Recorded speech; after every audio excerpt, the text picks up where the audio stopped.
How you doing over there, E? Oh, I'm good, bro. How you doing? I'm doing good, man. We got this little party to go to after about uh gotta be there at 4 o'clock, so I'm drive about an hour. So that'll be all Oh, right. okay. Yeah. Oh, that's what's up. That's what's up. I ain't doing shit. Just getting off this job. I'm off tomorrow, but getting off the job, headed to the house, and Okay. start my after work routine. My man, my man. Yes, sir. We live now, right, Jamie?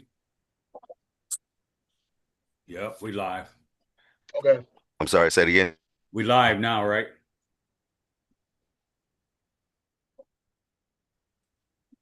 Yeah. Yes, Yeah. sir. Okay.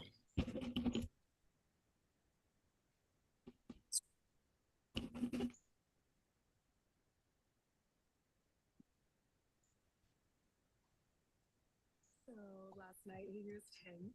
Honestly, nothing better than when a guy breaks.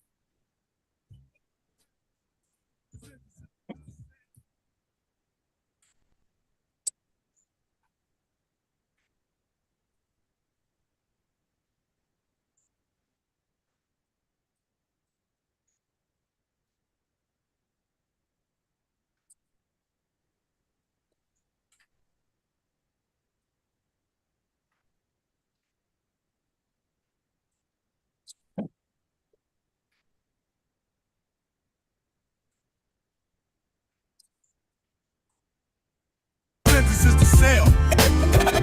The sentence is the sale. One, one, two, three, the fourth beat. Here we go. Yeah. I'm swapping the siren for the gavel crack. My ancestors dealt with the auctioneer's whack. This ain't a new story, they just brought the chapter back. The same whip cracking on a different brother's back. Innocent until the DA reads your past with a sneer. And the jury's full of peers who just steer all your fears. So the outcome of the trial is already crystal clear. How could it be the new overseer's already here? From the slave to the chain to the whip on the boat, to the courtroom where the judge in the blackest of robes just rewrites the codes. It's the oldest of tropes. They selling your future, they ain't selling no hopes. The system ain't broke, don't you get the damn joke? It was built on these tactics to make the people choke. And every time he swings that hammer, another soul is poached. The gavel and the chains, that's the modern approach. It's the crack of the whip and the crack of the gavel. The same fight, same struggle, a different road we travel. Courtroom to the cell block, the whole thing unravels. The sentence is the sale on the courtrooms. Black gravel. Let me break down the players so you see the whole scandal. It's the weight that the truth of our history can't handle. The judge is the auctioneer, lighting the candle at the vigil for justice. A public example, the defendant's the slave. You can see it right there. The lawyer's the buyer, pretending he cares. He works with the judge, they're a corrupt little pair. A hidden handshake confirms the system snares. The jury's the bidder, they just follow the state, sealing your fate with a verdict of hate. They see you as bait and they can hardly wait. You're a cash cow, now you just took the bait.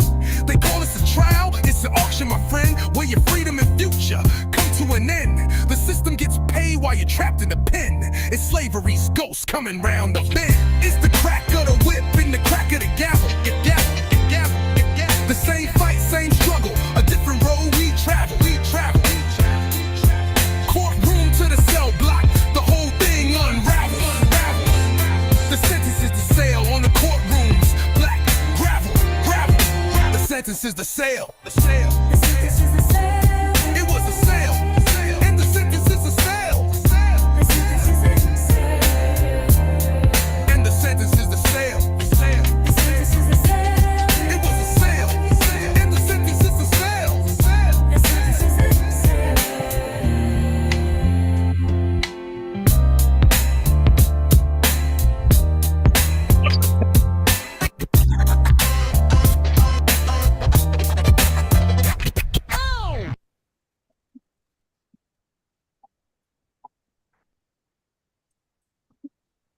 There's one, Peace baby. to peace to the family, peace to the family, peace to you, family. Hey man, we back at y'all again. How's the family doing, man? Towards financial health. How's the family doing? I just want to make sure that I say welcome to Sankofa 180 degrees first. Let's say that first, right? And And uh I just want to say, family, don't forget that we have the first Sunday every month that we do the children's book read, okay? We do the children's book read every Sunday. I mean every first Sunday of every month, fam. All right. And it's real important that y'all come on and let the babies get some of this history, man. It's real important, family. I mean, I can't stress to you how important it is, man. I mean, you already see that it's been in the news about how the president is trying to take out the information out of the Smithsonian's institutes. You know what I'm saying? That's dealing with our history, man. And so you have to ask yourself, why are they so hell bent on hiding our history from us, man? Why, man? Why is this so important that we don't know this, man? Why is it, man? Right? Can't be mad at them. You know what I mean? It's up to us to teach our kids our history. All right. So, it might not be a bad thing that this is what they're doing in their schools, man. This is what they choose to teach their kids in their school system. It's definitely their school system. So we have an obligation, man, as adults, kids, parents, grandparents, aunts, uncles, cousins, brothers, sisters. We have a duty, man. Keep our history alive, man. It's our job, man. It's our individual job, each and every one of us, man. It's our job, man. They trying to kill it, man. You see what they doing. You see here in Florida, they can't even teach it in schools. Black African history is not allowed to be taught in schools, man. It's not allowed. Can't do it, right? So it's each and every one of our jobs, man, to participate in keeping our Black African history alive, man, and well known. Shout it out every damn time you get a chance, man, and don't let them forget it, right? Listen, man, we have a really, really, really, really, really rich, beautiful, beautiful history. Way before slavery. Way before slavery. We got a really, really rich history, family. You gotta check it out, man. You gotta look at it. You gotta look at it. You gotta teach it to your kids and your kids' kids. Got to. Otherwise, it's gonna get lost. It's gonna get lost. They're already saying that. They put the narrative out there already that the slaves benefited from slaves. They're already saying that. So they're getting you ready for it. They're getting you ready for the change up, for the rewrite. They're getting you ready for it.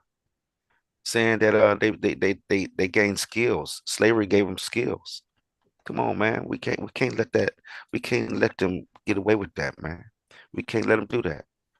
We gotta keep it alive, man. We gotta keep it alive, man. So listen, man, come and join us first Sunday every month, man. We're doing the children's book read. Every Sunday, besides that, we do things like this here, some type of presentation or some kind of lecture.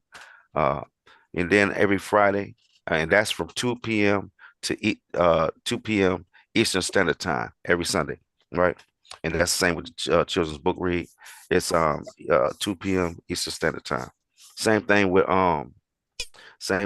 the open mic. We have an open mic session that we do every Friday night at 7 p.m. Eastern Standard Time, and that's open mic. You could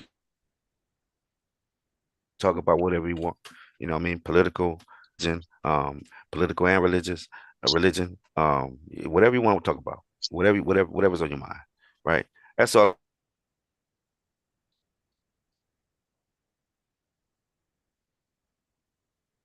I'm saying, man. Check us. We just here, man. All right, we here for you. All right, we got this platform. Come on in, talk to us, man. All right, let us know what you think. Like, subscribe, and share. Peace to the panel, man. What's going on? Peace to you, King. Unmute yourself. Yeah, that's a good intro, man. One of the things that people can start at is in the Narmer palette and work your way up. And instead of sticking with the 400 years, man, you can get some, you can study Ma'at, look at Ma'at, M-A-A-T, 42 laws of Ma'at. and you can get a couple books, Chancellor Williams books. He's got a few of them out. You can study Dr. John Henry Clark, um, Asa Hilliard, Sheikh Anta Diop. Just a few things, man, for starting points for you. Um, yeah, so yeah, Eric has a presentation for us. I ain't gonna hold us up. Eric's got a presentation for us, man, and I appreciate you, Eric, rolling through the cosmos right after the job, committed, and he's gonna handle that business with this presentation that he got for us, and I appreciate it. Right. Peace to you. Peace, peace, peace. Okay. And then Gerald, peace to you, King. Peace, peace. What's happening, man? Well, you know, peace to the fam, peace to the panel, peace to the Sankofa 180 audience, if y'all out there. Even if y'all is out there, y'all ain't worth shit. Y'all ain't never I'm been out in the here. group. I'm out here. Whoop whoop. I'm talking about the one that might be watching. They ain't never came in the forum, so the hell with y'all. And I need to start talking crazy to y'all and make y'all come in here. Come on in. Come on Yeah, in. yeah. We want that proud our Black history, proud our culture, you know what I'm saying? And y'all got a problem with that, come on here and let's talk about it. If y'all think we ain't African, if y'all think we ain't the people that built the civilization of Kemet, let's talk about it. Whatever y'all want to talk about, bring it on. But That's I'm right. happy to be here. What up, Unc? What My up? man. My man. Jamie, and what up? E. Happy to listen to this presentation tonight. And sometimes y'all don't want to listen to us. But y'all Right. might listen to a white man tell y'all the same information. So we gonna try that. We gonna try that tonight. And see if the white man bring y'all in here. But Black Power, Black Love, happy to be here. I turn this Ah, long back over. hey, that's Amin Ra Patah. Yeah, Yeah, coming That's right right. at you. that's That's right. Out the right. gate. Right out the Right gate. there. Already. The That's right. rule of rule. Yeah, damn That's it. right. That's right. Hey. Okay. Hey, all right. E. Peace to you, E. Hey, E. Hey, before Yo, you get yo. started, King, did you send it to me, or was you gonna share it, or what? Hey, I sent it to you. I sent it to you. You got okay. You got it. Okay, got I you. sent it to you with those other two videos. So All right, and it's Untold Truth.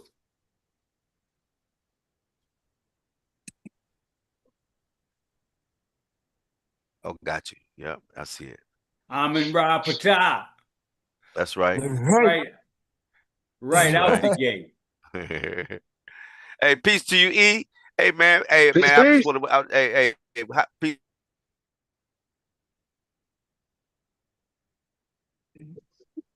Go I ahead and missed jump. that. Go ahead Say and it go ahead and again. jump in, E. And Peace Jamie, to your you, mic, man. Hey, mic I is just want to fading. introduce Your y'all, man. mic is fading a little bit. Is bro James, my brother. Go Okay, ahead. go I ahead. can hear you. Both of y'all was going. I was listening. Yeah. Go ahead, finish, Jamie. Oh, I was just saying, I just wanted to, make sure that I let everybody know that this is brought to you by E. Eric James, Uh-oh.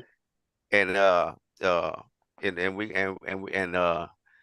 pay attention, family, because trust and believe, man, it's gonna be fire. Go ahead, E.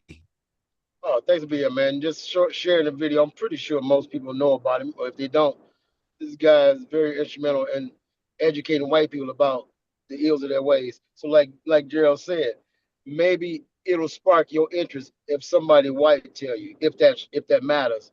But information should be information, no matter who says it. So Right. we'll let his words speak for itself, and let's step to it. Already. Let's do it. All right, let's step to it. Then the brother said, "Let's step to it." We finna step to it then. Yeah, because we steppers over here. We big Yes, sir. steppers over here. We big Big So steppers steppers over over here, here. baby. Big stepping. Shit. big stuff. Know that. Don't come find out.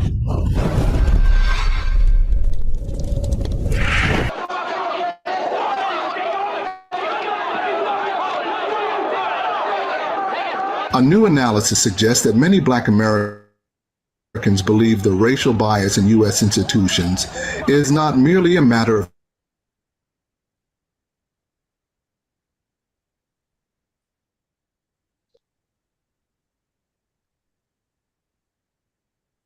Froze up, Jamie.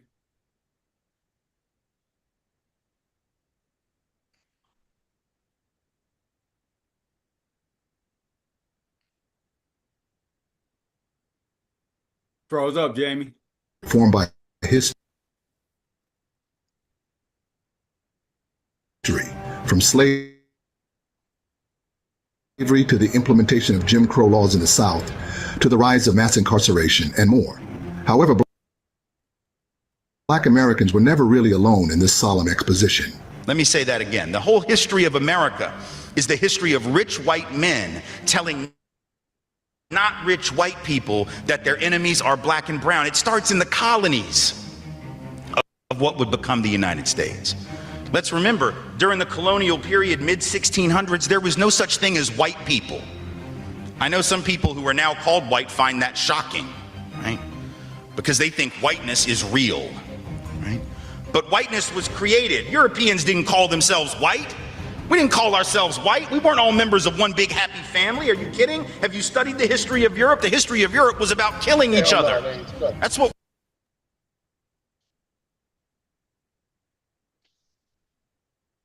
What's better after 50?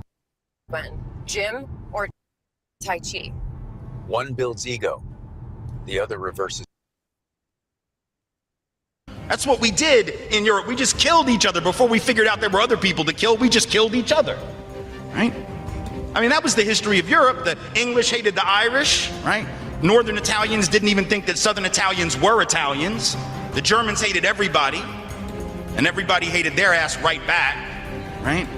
There was no team called white, no race called white, but all of a sudden, in the middle of the 1600s, there was. Why? Why was it suddenly necessary to create this thing called the white race? Well, because rich people can count, that's why.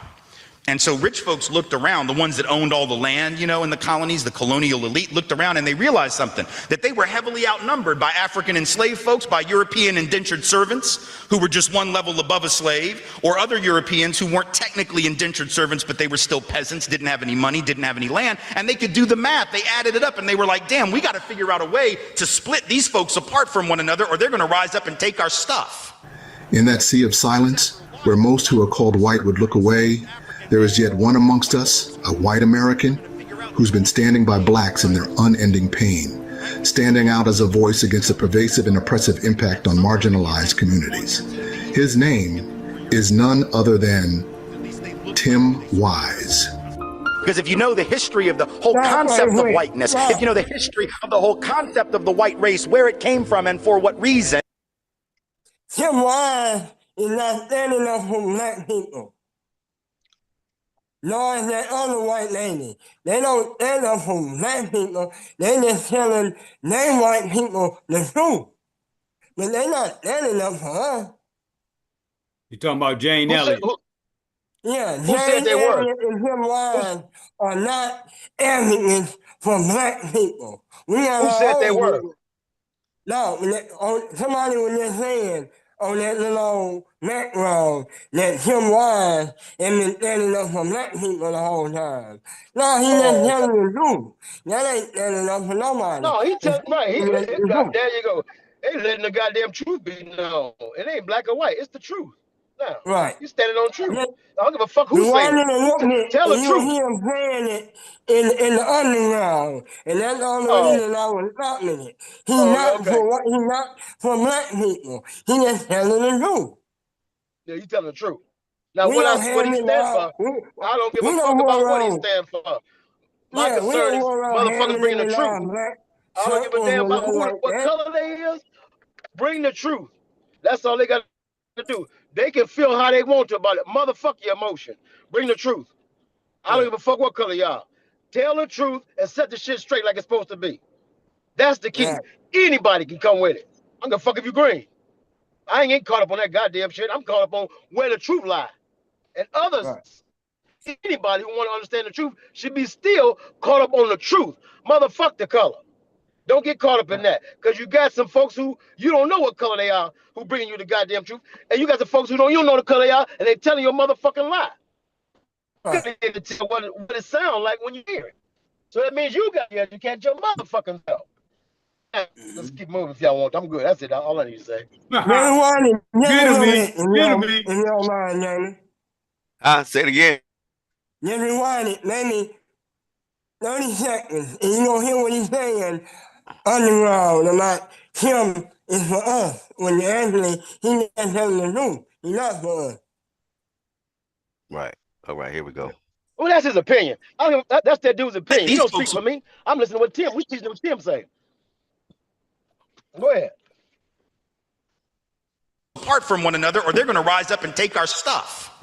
In that sea of silence, where most who are called white would look away, there is yet one amongst us, a white American, who's been standing by blacks in their unending pain, standing out as a voice against the pervasive and oppressive impact on marginalized That's communities. the part right there. His name Right. is none When other we do than that, What? when we listen to shit like that, we make the white people our savior again. You know what I'm saying? Like, No, I disagree with that. No, yeah, hell no. I disagree with that. I disagree with that. that. No, our No, black people been no, saying this shit way before him wise. And then he just no, wasn't no, able to no, do it. no. Yeah. I think you're missing the point. I disagree with that. I think he said has stood up for us. You don't have many people, black, white, or any other color, standing up for our black ass. So I think what the No, guy Tim is Wise saying is ain't that, standing up for us. You missing the point. huh? Tim Oh Wise no, ain't standing up for nobody. I ain't missing no, nothing. I don't need no. He don't need to stand up for me. I stand up for me. What we want him to say is the truth. No, Again, you telling me I'm missing the point. I'm telling you I ain't missing nothing. You told no, me I I'm think missing the point. no. I told you that because first you said Now you he don't said tell me I'm missing no point in what I'm telling you. no. I said that already, but I'm saying why I said it because what he said was he's someone amongst us or some who are standing by us, not for us, standing by us with exposing this information. Now, if that's not true, take that up with him. But he didn't say standing up for us. I don't look for nobody to stand up for me. I know how to do that. That's all I'm saying. That's all I'm saying. He said for us. He didn't say that's all. That's all I'm saying. But you can go ahead. And it was the narrator that was saying that as anyways. Oh, we know that. Yeah. Yeah. It wasn't there with him. But he said by us. Above a slave, or other Europeans who weren't technically indentured servants, but they were still peasants, didn't have any money, didn't have any land, and they could do the math. They added it up and they were like, damn, we got to figure out a way to split these folks apart from one another, or they're going to rise up and take our stuff.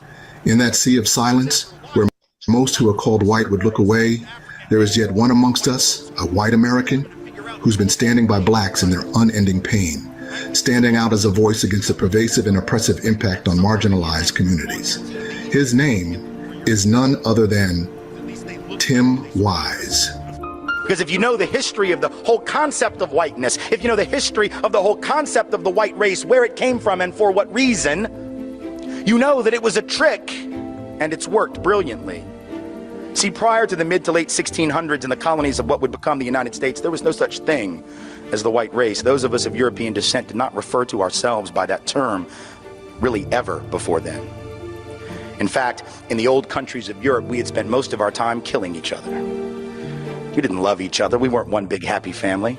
The side of my family that comes from Scotland, hell, they didn't even worry about fighting people outside of Scotland. Highlanders and lowlanders just fought the hell out of each other. So there was no white race, but in the colonies of what would become the United States, what did we see in the 1660s, 1670s? We began to see that Africans of indentured servant status, many of them not enslaved yet, they were not necessarily permanently enslaved. Some were, others were indentured like many poor Europeans for periods of 7 to 11 years. They could work off their indenture and then they would be free labor technically. Realized, as did the white indentured servants, the Europeans who hadn't even been called white yet, that they had a lot of things in common, like the fact that they were all getting their clock cleaned by the elite.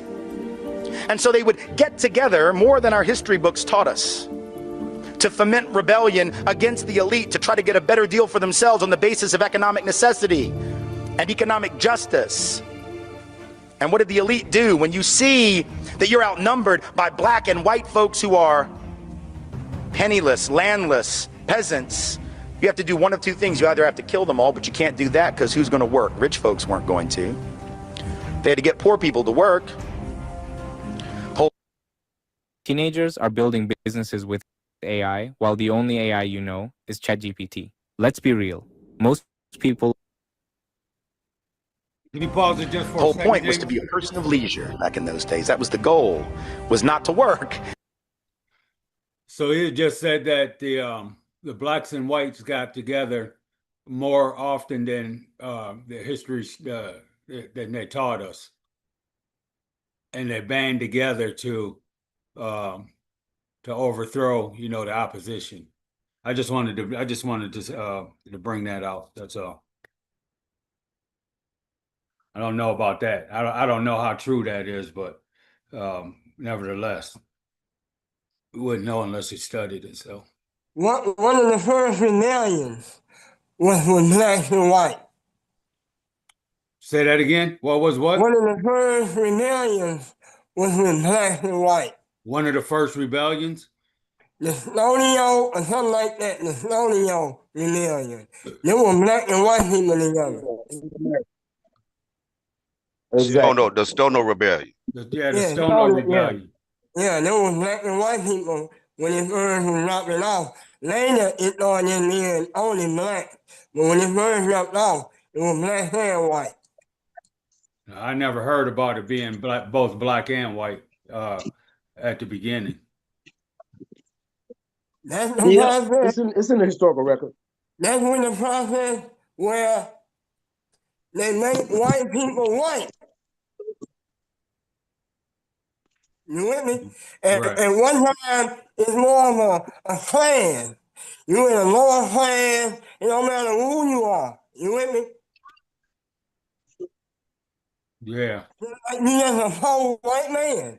And you was poor, you only knew what something do. You with me? Right. White people was the first indifferent servant. Yeah, that's, I think it's supposed to be them Irish. Only for black. At first, white people had to come over here and do about 7 years of slavery before they were free. And then when the blacks got here, it became a black man. If you was a black, you was a slave, period. The social construct changed. Right. The social construct changed. And when they changed the social construct, like he said, they began to see that we didn't have the numbers. I'm talking about we, the slave owners. So they had to devise a way to justify the distribution of resources. And then to keep those who are on the lower totem pole hanging on, dangling the carrot in front of them, just so they can maintain allegiance. And the white people wanted to figure that shit out. And they said, but they didn't. But you had a lot of white folks jumped on the white bandwagon. But if had they stayed unified, it would have probably had more of an impact on slavery had they stayed unified. But because they didn't, and they were able to be bought or annihilated or got rid of, or you know, then, like you said, it went straight black because black then they had no support. It was gonna be us or nobody, looking out for us or nobody. That was it in the U.S. Because even some of them free blacks wasn't trying to support that slaves, wasn't trying to support abolishing slaves. You had some niggas who felt that was okay. That was y'all problem. That's our problem. That's y'all problem. We free over here. Yeah, so he's gonna Tim Wise is gonna address that dangling the carrot. You know, it just gives me more shit to research, man, because I was deep into studying the Stoner Rebellion, and I'm telling you, these brothers was not unified with the white people at that time. They were putting in that work on them folks, and so it just gives me more, you know, and more incentive for other people to come on in and learn more than you think you know. So I appreciate it. Now, remember what he said at the beginning? He said, ain't no such thing as white. Right. Right? So when Europeans is coming to America, they need to look down on by these white English people who came here first. They don't give a damn about no white man from, just like now, Trump wife, that's a foreigner from some Eastern European. You know what I'm saying? They not considered, they were never considered white. Right, right, right. When Yeah, when yeah. when the when the motherfuckers the niggas who drink a lot, St. Patrick's Day, the Irish. The When the Irish. You talk Irish about the came over Irish. here, they was called black. Even when you get into a Jew, right? A Jew to a white person ain't white. That's why they killed them. You with me? Right. Yeah, they would have did that to the Irish. They would have did that to all of them. But when slavery became, and you couldn't get no lower than a slave. If you ain't black, then you hard than a slave. You with me? And that's all they wanted, to not be a slave. But the white man who had the money, still treated them like shit. Just like these white people finna get took off that health care. And they just want to get black. No. The rich white people finna take the majority of all y'all white asses off that motherfucking. They ain't finna pay for y'all health care. Yeah, he getting ready to go. He getting ready to go into the same shit you talking about, Gerald. Okay. Yeah, you right on it. You right on it. Yeah, it's Yeah, that right. whiteness that when a white man came to America, that was like the best thing in the world to him. Cause he never was gonna be on the bottom, cause black is on the bottom. If he stay in his own country, then if he ain't hit, he ain't hit. Right. Yeah, but if he comes to America, by just being white, they got white privilege. That's what they understand on that. Right. Damn. Yeah, they don't have that at home. A motherfucker, another white man is kicking that white man in the ass at home. How Yeah, they about he some white privilege. yeah, Tim was just explaining that to you. He said we was kicking our own asses. Right. Right. Until we discovered we could beat up on somebody else. Exactly. That's the bottom line. That what Dr. John Henry Ford taught me. That what his people taught me. Yeah, I learned that from them on that. Not from those damn wise. Right, right. That's right. Yeah, Tim giving it though, man. He putting it out there though. Oh yeah, I'm not against him, but I'm just saying I learned it from my own people first. So I can agree with him because I know it's the truth, and I learned it and learned it from my people first. Right. Right. I get it. I get it. All right, here we go. So you couldn't kill them all. You didn't want to kill them all. You have to do the work yourself. You have to build your own levee, build your own house. No, pick your own tobacco, harvest your own cotton. No, we're not going to do any of that. So you can't kill them, but you can co-opt them. And so the elite in Virginia, for example, in the colony, begins to give certain carrots to people of European descent, saying things like, you know, we're going to let you own a little land, not much, but just a little. And we're going to get rid of indentured servitude. Now you're free labor. And by the way, once you're free labor, you get 50 acres of land just because you're free labor. So we're going to cut you in on this deal. We're going to let you enter into contracts. We're going to let you testify in court. And here's the best of all, we're going to put you on the slave patrol to keep those people in line, right? The idea was you're still going to get your clock clean. We still don't like you. We still aren't going to really empower you or change your economic subordination, but we're going to make you honorary members of this team, and you're going to help us keep those other people down. Tim Wise from Nashville, Tennessee is not like the everyday white American.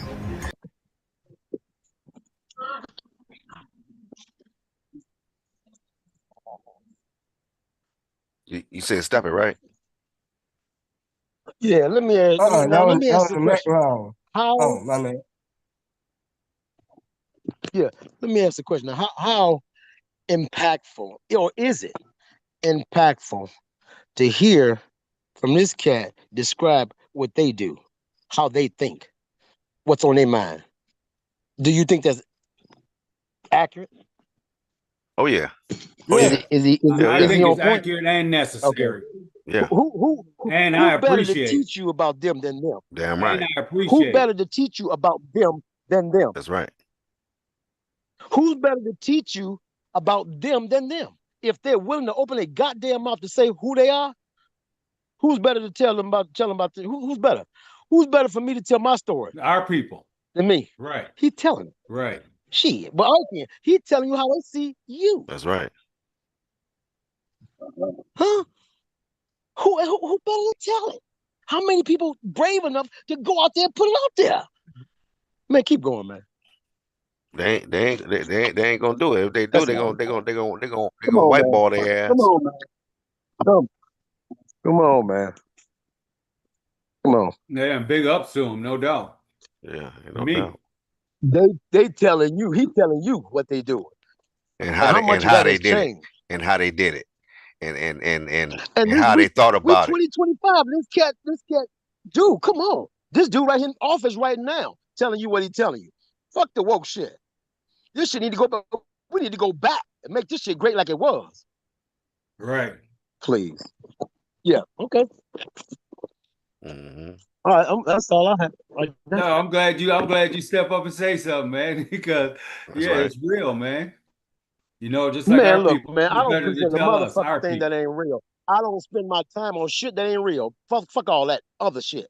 Right. Real shit. Day-to-day shit. I Right. teach my own children. I would want somebody to teach my kids if I wasn't fucking there. Tell my children the goddamn truth. Motherfucker, who gonna bring it? Bring the truth. I Right. got kids. You got kids. And goddamn, man, your kids seeing it from both sides. Your kids are biracial, brother. They need to see that shit from both sides. They need to hear from both Hmm. sides, Yeah, so they understand it better. ain't no doubt. So they can say, "God damn, what? No, this ain't cool." Shit. That's All right. right, I'm done. And my boys, they steady ask questions about it, and I give them a Come on, clear, man. They gonna goddamn it, and I give them clear bro. You got to get the understandings. choice right. Come on, man. I give them clear understandings, and I show it to them. Here, let me show you this. Them your seeds, you better. Shit, they're a reflection of you. Yeah, let me show you this. So you not only am I telling you, I want you to see this. So now you Who see better? it. Hey, yeah, That's right. yeah. Keep doing that. Keep it coming. That's That's what you right. do. Keep doing that. Don't stop that. That's right. Really? All If right. if a dude from India got some shit to teach your children that's gonna make them a better person on this planet, you better not withhold that goddamn information from them. You'll be a Man, fool. shit, let me get it. Let me get it. Better Let believe me get it. it. And that's how I've always been like that, though. That's why You better I've be. studied with so many different denominations and different religions, man.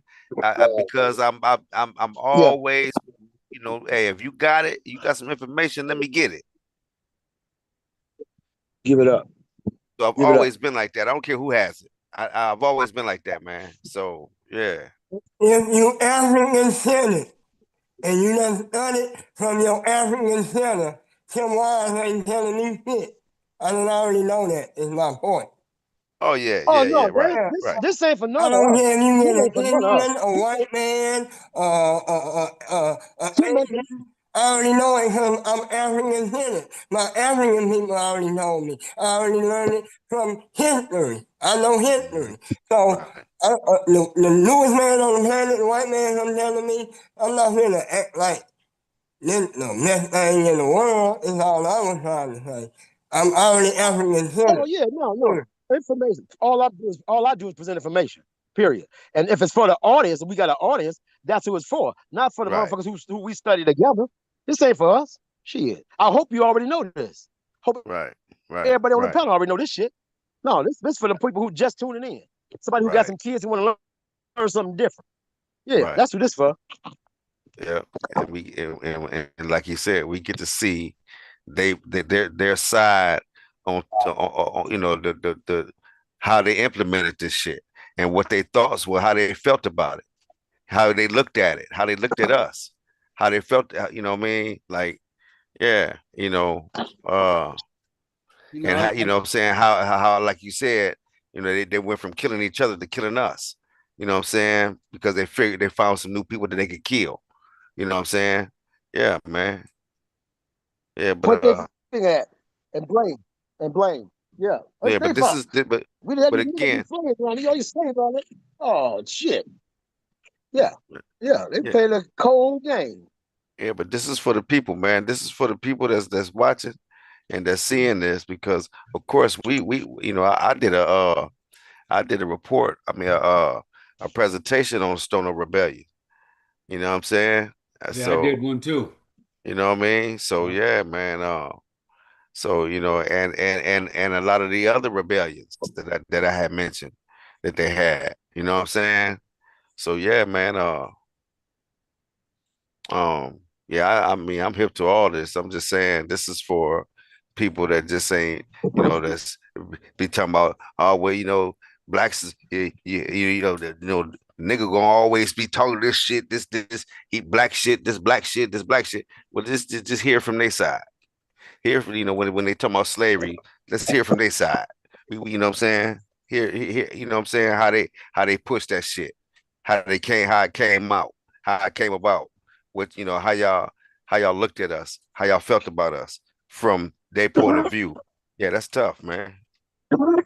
Hey, so next Look, week, man. if nobody else is presenting something, I'm going to be presenting that back and forth between so you can hear both sides of shit, right, and how difficult it gets, man, and we already know how it is, man, but nevertheless, you get both sides of it, and I really appreciate Tim Wise's shit, man. And I learned a long time ago that and I mean through practice is uh I don't give a fuck who you get the truth from, as long as you get it, especially when you're dealing with me, right? But it's better to get the truth from me about me. So in the same Right, thing, right, right. so in the same aspect is, who better than get our information from our Afro-centered people, right?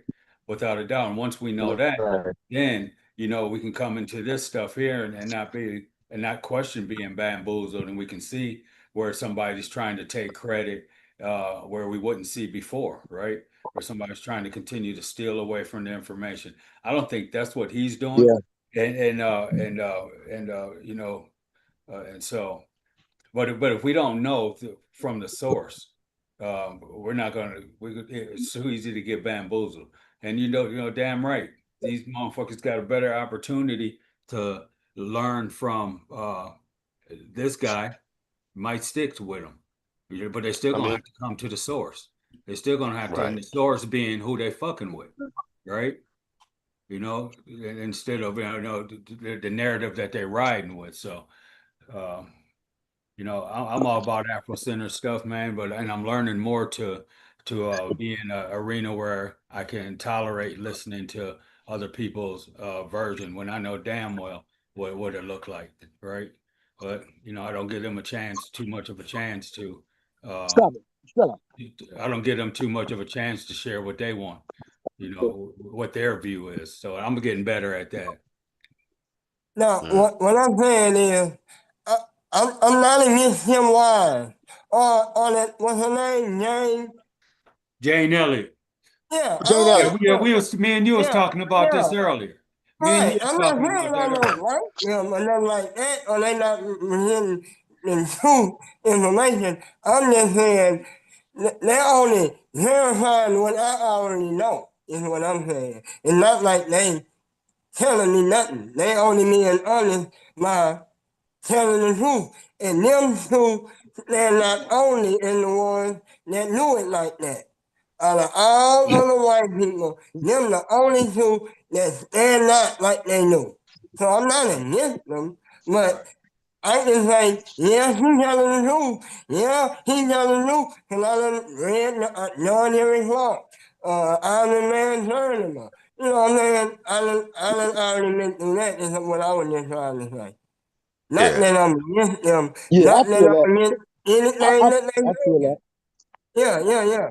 I'm I just get it. saying, I get it. I But feel what that. I got, what I I feel got out that. of it, what I'm getting out of it Let me is, just say real quick. Let me just, hey, Gerald pro black like a motherfucker. He ain't playing, man. hey, what I get out of it is this, man. This is what I get out of it, right? It sounds like so far that this white man is telling us how white man was getting down. How's his own people getting down? Right. So this is what it sounds like to me. Now I understand Yeah. that our brothers and sisters can tell us how they get down too, right? You know what I'm saying? But I think that this is real good shit though, as far as giving information to people that may not have known that white people kind of assisted in some of the rebellions. You know what I'm right. saying? A lot of people might not have known that part, and that coming from him might make them want to look into that because, That's hey what I man, didn't know, right? and So you'll have to really look into that. I mean, let's give them something to look into. You know what I'm saying? So yeah, man. I mean, you know, he about to bring some more rain just that too. And type of shit. I wanna make one Even the more point. fact that, or not even realizing, not even realizing that English and they like he said that they was killing each other, and we don't look at it like that, until they bring it to your attention. So they may not have seen that. Like, yeah, they was doing a lot of killing of each other. They was at war a lot.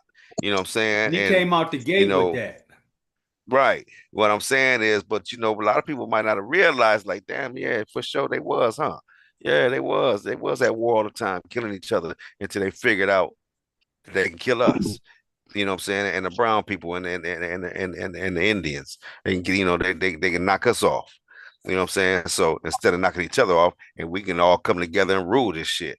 You know what I'm saying? Different classes, like y'all said, the class system came in. Yeah. Right. You know, Let me but make one more point. Very good point. go ahead, King. For me, and then why it's so hard for me. John Henry Clark. I remember we was watching John Henry Clark. And he went to Arthur Schomburg, right? Arthur Schomburg. Right. Yep. Right. That's And right. John Henry Clark say, tell me the history, everything right today, I want to know it now. And Arthur Schomburg say, Right. hey, And what young did he tell man, him? slow down. You need to go study him first. That's right. I All studied right. him first. That's why I know. That's what he told not to John Henry Clark. Go study the white man first. Go see why he run everything. And you'll see why he the way he is. That's right. That's the first thing I'm watching, so I studied them. Facts. The Iceman Inheritance. Y'all read that book, or at least heard about it. They Right, tell right. about all that shit they were Oh doing. yeah, I got the book. Yeah. And here's I got the the book. last thing. I made a Sure. mistake. When I said no rebellion, this is what y'all said that was a black rebellion. What I meant to say was the Maitland rebellion. The Mason. Macon. Maitland. Oh, Macon. Maitland. Yeah, because just one Like second. me. Maitland. Yeah. Because man, I was deep in that study of the Stoner Rebellion, but I can still see where you guys are talking about where it transpired and changed and stuff like that. So I mean, Now, Yeah, but I didn't the know it was Maitland, connected. I didn't know it was connected to no Stoner Rebellion. right. Now, the Maitland rebellion was about 100 years earlier, in the 1500s. And that's when the black and white went against the slaves. Now, so it's not the Antonio, let me make that sure. Y'all were right. It wasn't Antonio. It was the Maitland. Macon. Dakin, Dacon, Dakin or No, M A. like the pig. Maitland. Okay. Maitland like you eat. Right. Okay, bacon. Bacon, Yeah, Got it. bacon, Macon rebellion. bacon, Okay. Yeah. bacon. Sorry about that.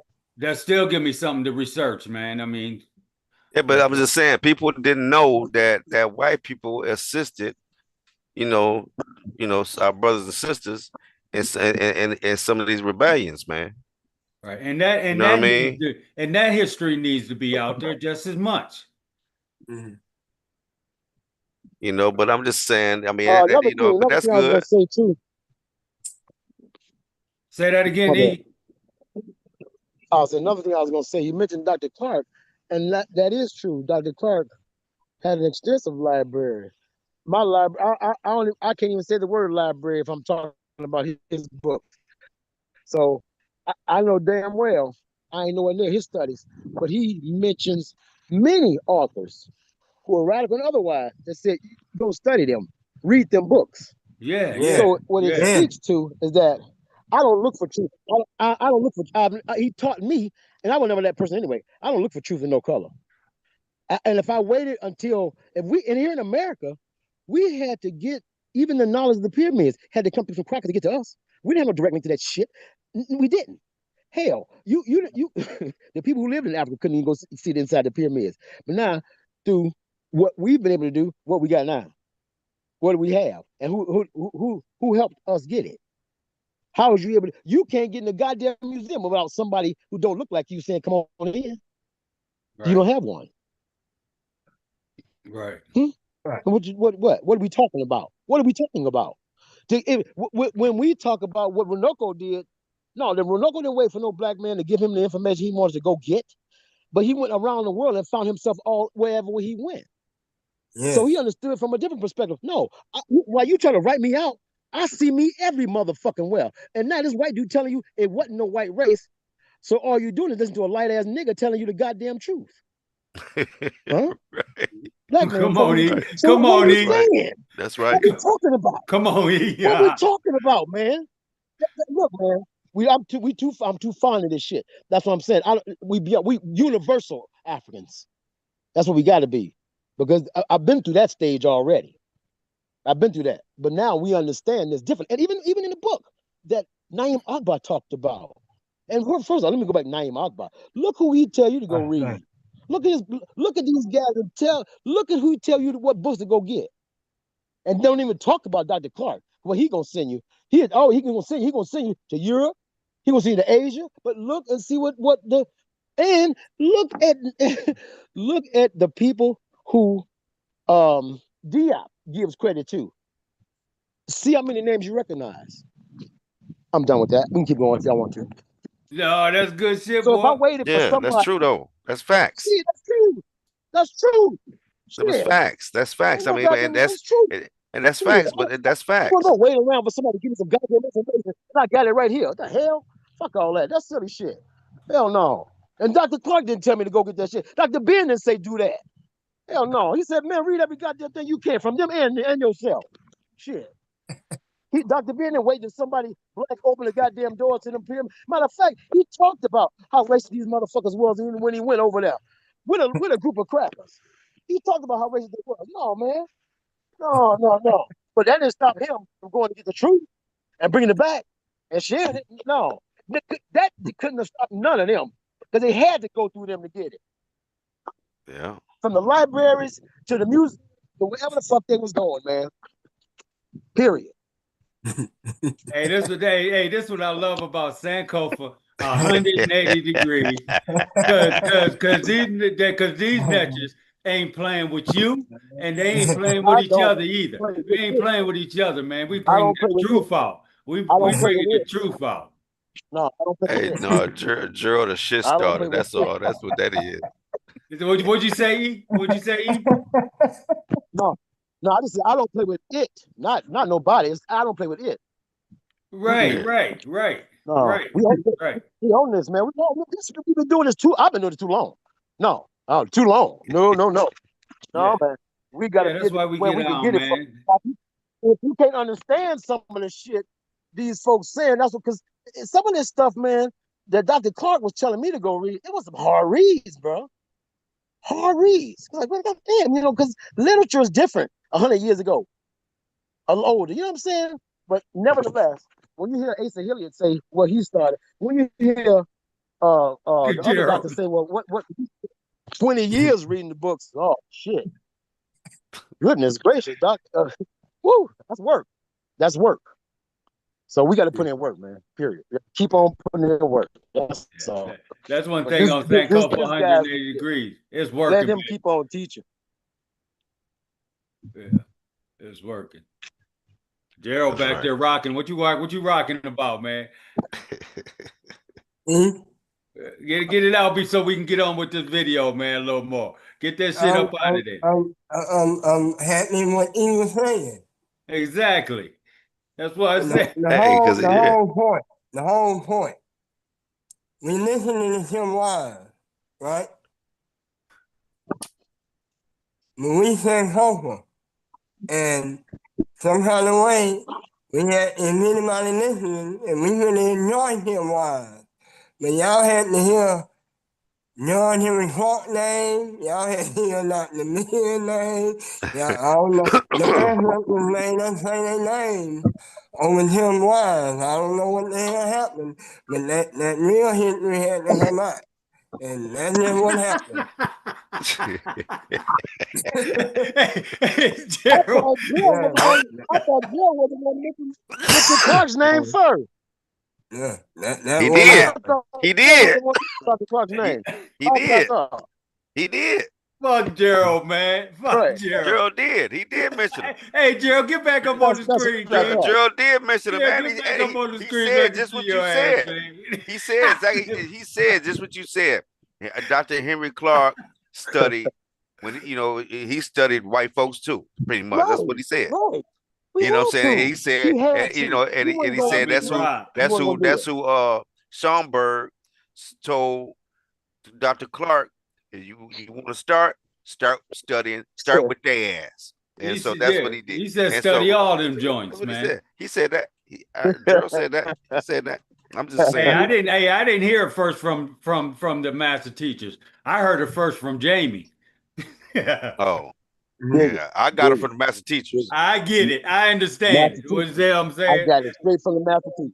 I feel you, man. No, straight from the master teacher. Kudos to you that got it from the master teacher. Kudos to me for getting it from Jamie, goddamn it. And we on. No, Jamie master teacher. Jamie master teacher too. Damn it. Yeah, okay. Yeah, Let no, we go with that. Jamie I'll roll ain't, with that. ain't even close. Hey, Shit. hey, Shit. Jerry, he No, just gave it to you you, man. working. You You keep, working towards it. yeah. That's yours. No, Sankofa came out. We took it all the way back to the source. That's all it was. Yep. Ain't nobody, we ain't mad at each other or nothing like No, that. hell no. We just No, man, went that's back to what I the say. We source. get down, boy. Yeah, yeah. What And about then what they supposed to do? Nothing get laid on him wise. Hey man, no matter what, somebody gonna sharpen somebody's sword, man. Yeah, That's man. It's right, got to man. be done. It's We got to got, hey, be we can't done. be running around here with no dull ass swords. So we can't be running. Yeah, that ain't no sense of having it if it ain't gonna cut nothing. So you know Yeah. what I'm saying? Yeah, ain't no sense of having So it. if somebody first time just watching this, they ain't seen nothing else from us, and they seen us begin him wise. Oh, these motherfuckers, they in the white man. No, we letting you know. We say hopeful. You know what I'm saying? Go for Ain't no 180, baby. disrespect. Ain't no disrespect to nobody or nothing like that. But if it was your first time watching, we always go back to the source. And then everything, we always about truth. It don't matter who saying it. But we were the first people on this planet, and we got the original truth. That's right. Facts. Already. Facts. Yeah. Come on, Tim, let's see what you got. Tell on yourself. Never did feel less concerned, nor did look away from the sufferings of Black Americans. Bravely, this respectable individual has devoted so much effort in exposing just how the American system was designed to work against Black Americans. So they got a little taste of power, and it did effectively divide and conquer those coalitions. Those rebellions began to stop almost instantly. Fast forward to the Civil Civil War era, you have rich white folks in the South, where I come from, standing up and openly admitting that the reason they're prepared to secede from the Union, and the only reason they ever articulated publicly, ever, was to maintain and extend slavery and white supremacy not only where it already existed, but into the newly acquired, that is to say, stolen territories from Mexico to the West. That was what they said. Now we lie about it. We say it wasn't about slavery, that it was about states' rights. Yes, the right of the states to keep and maintain slaves, exactly. But back then they had no shame, so they didn't try and cover it up. They openly said it, but once again, the rich didn't want to go do the work. Are you kidding? No. They're going to get poor people to go fight for them. And the poor folks didn't even own slaves. Now think, how do you get poor people who don't even own the shirt on their back, let alone slaves, to go fight to keep your slaves for you? You've got to convince them that their skin is more important than their economic interest. Because think about it, if I am a farmer who has to charge you $1 a day or $2 a week to work on your farm and harvest that tobacco or pick that cotton, but you can get a black person to do it for free because you own them, who's going to get the job? Not me. In other words, slavery actually undermined the wages and the wage base, the economic floor of the typical white working class or low-income person. But they were told, if these people are freed, they're going to take your job. No, fool, they got your job. That's the point. And so at some level, again, working class white people being harmed by white privilege, relatively being advantaged, right? Being given a leg up, being given a membership to the club, but in absolute terms being kept economically subordinated by the very thing that gave them a sense of superiority. How's that for irony? Then in the present era, this hasn't stopped. This is not ancient history.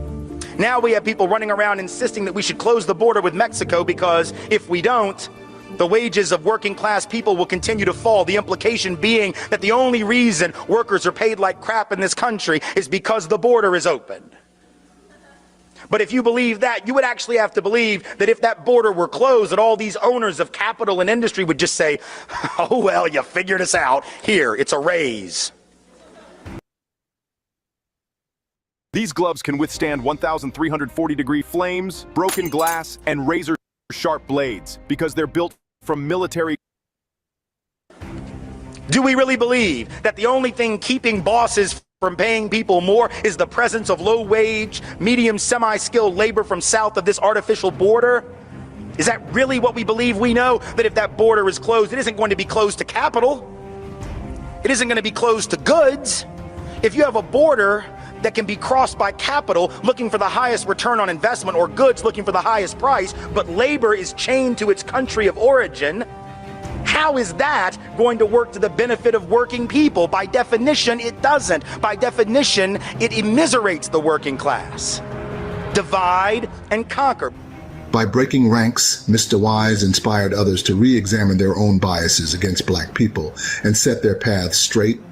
His unconventional perspective shed light on hidden truths. But the best example of all, perhaps, in the contemporary era, in the greater New Orleans area after Katrina. Here you have two communities that were the most hard hit. The lower Ninth Ward, mostly black community, 94% African American, about 40% official poverty rate, heavy working class community. And right across the canal, St. Bernard Parish, Chalmette, 95% white, also working class, high levels of poverty, economically very similar. And at the end of the day, in those first few days of September 2005, more similar than they probably would have realized. Because when those levees broke, they all got their stuff jacked. They all got their stuff destroyed. But if you had asked white folks in Chalmette, and I've done it, who was the cause of the problems in the greater New Orleans area prior to that flooding, they would have pointed across that canal at those black folks. Wouldn't have called them black folks and would have said there. That's the problem. 70% of the white folks in St. Bernard Parish voted for David Duke, white supremacist, neo-Nazi, former head of the largest Ku Klux Klan group in the United States when he ran for governor in 1991. 7 out of 10 gladly voted for him because he was blaming black folks for all of their problems, and they bought it. What's the irony? I wonder how many people knew that. How many people knew that? Huh? This exposing the truth for real, family. Exposing the truth. This system is designed against blacks. Listen to this That's man when it comes to this that, shit here, man. That man telling you the facts. that's That how man telling Trump was. that's this man telling you about David Duke, and this who they vote they voted for him. And I don't know if y'all know who David Duke is, but look him up. Look up David Duke, family. All right, that's all. Go ahead, fam. Go ahead, y'all. Donald Trump in the same tactic. And that's what S- the white people believe. So it's the Same same exact thing. thing. Yeah. And if y'all see it now, y'all see it right now, man. Y'all see exactly right now where United States, the majority of the United States is standing when it comes to this Charlie Kirk thing. They trying to make a memorial, some kind of thing going on. They got something. They trying to make some special for this dude. You know what I'm saying? Here in Florida. So we got to see, man, where this country is going and what this man is talking about right now, man. See what the difference is. Like the brother said, Trump doing the same exact thing. Mhm. Y'all good? Yeah. The irony is that while they were blaming black people for their problems, while they were blaming black people for the conditions of the greater New Orleans area in which they lived, nobody was paying attention, least of all they, to the fact that these white elite politicians, either in Baton Rouge or in Washington, whose job it was to secure those levees, to make sure that levy funds were spent in the proper way and that they were spent at all, those mostly white and mostly elite politicians did nothing. At the end of the day, it wasn't just the black folks in the lower ninth ward they didn't care about. They really couldn't have given a rat's ass about those poor and working class white folks either. And yet, when the people of Chalmette, people of St. Bernard Parish got back into session, first time they had a city council meeting, parish council meeting after the flooding, the lights aren't even on yet. The water isn't even hooked up. And the first order of business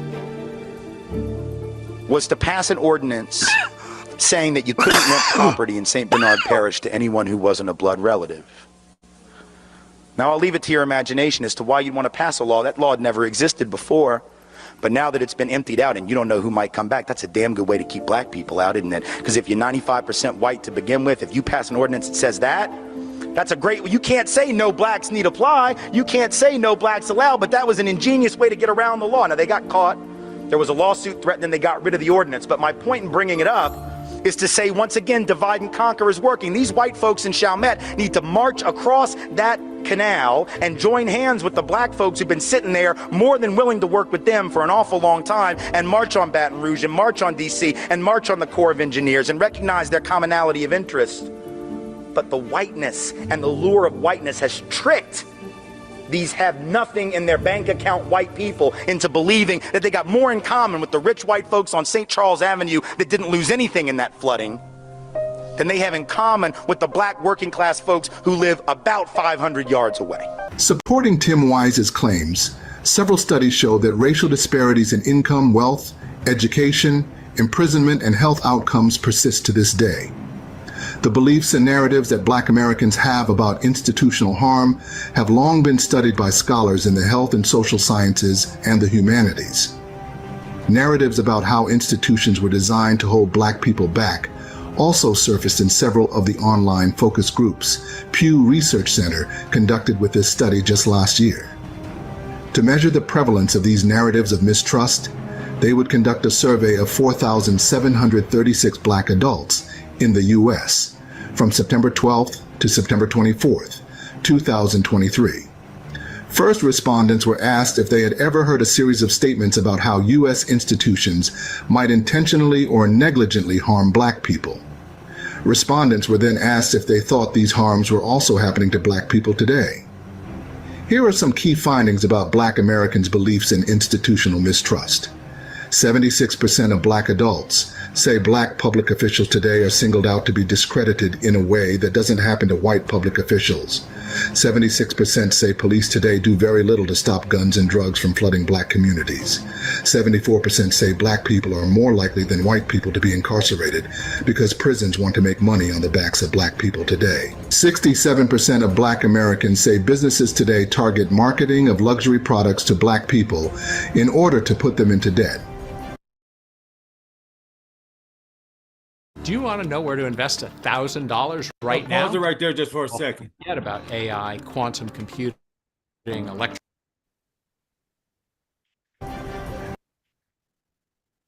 So you're saying that the percentage of people are in jail for to make money for the white person. And I just think that there's obviously there's more to be added on to that, you know, why the black people are in jail. That was my only point. Like they scared of us. They can't stand the uprising and us getting the credit that we deserve from the beginning to now, and a whole bunch in between. So I just wanted to make that point. I mean, that's just another part of this the plan to exterminate a people, man. That's all. That's just another part of it. You gotta understand that these people are really at a negative birth rate, man. These people are they're dying off faster than they're producing. And so, with that being said, man, that yeah, they trying to, yeah, they don't want all these blacks running around here, man. They already know that worldwide they only make up like 7% of the month of the planet, man. Global population. That's true. They Seven are the percent, global bro. minority. Yeah, man. They only Always make up. have been. Yeah, 7% of the world, or the world population. So that's Yes. very low, man, and that's got to be Yeah. scary for them. The biggest population they got, I think, is here. Because you know why it's scary? Because they've been told the lie. They bought Yeah. the lie. Right. They promoted the lie, told the lie, bought the lie, all that shit. So They they promoted it and they told it. They promoted it and they keep it going. and now they scared to That they death are a now. race. They are separate from you go all you doing is come back home. Yeah, Right. All you do is come back home. You go just like other species probably did. You gonna be bred out of existence. exactly. That's Bred it. out of existence. That's it. You gonna be and hey, you don't want to tell yourself you was different from somebody else. You would said you was separate from still somebody else. Okay, that was your fault. You fucked it up, not us. Yeah. Shit. So You here you started that lie. are. Now you're losing. You're dying off, and you see it. Yeah. Now you're starting to see it that you're dying off. Listen, man, and then you got and now Joe Biden, that border was killing their ass, hey, because listen, man, I mean, bullshit or not, a lot of these people bloodlines has been cut off. Their bloodlines are cut off. You know what I'm saying? A lot of these women going with Yes, Mexican sir. men. They going with Mexican blacks, Yes, Chinese. sir. They ain't fucking with their own kind no more. You know what I'm saying? And so they man, they losing bad. And so yeah, man. So yeah, they want to put us in jail. They want to kill us. They want to make all these laws now. You know what I'm saying? They're trying to kill the history. They've been trying to kill us, man, ever since we got free, King. Shit. Trying to get rid of us, man, ever since we got free, man.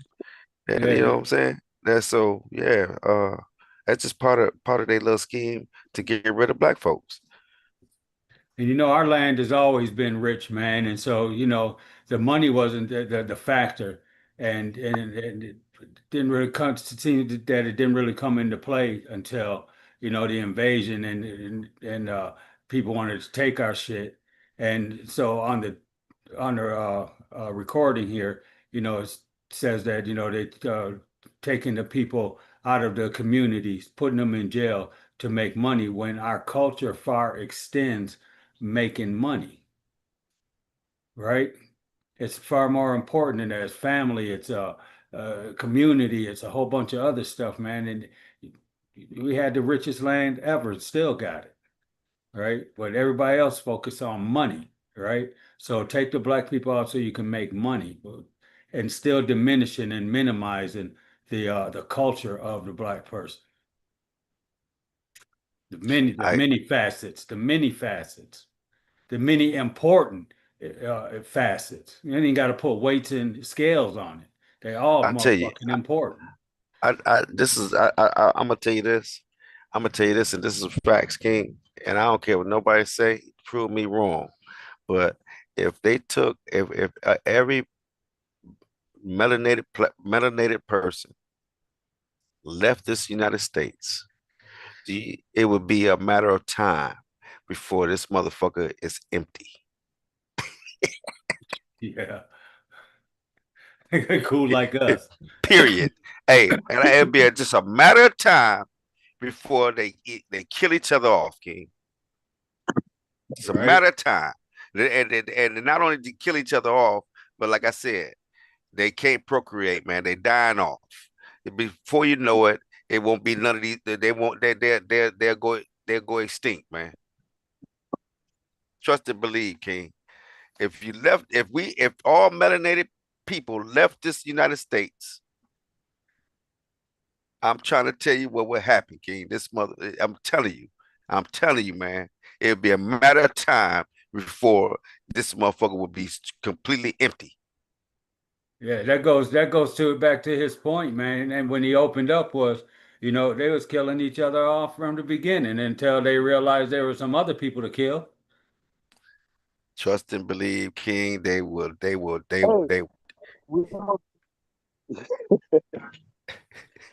Yeah, and that's facts. What'd you say, E? Dang.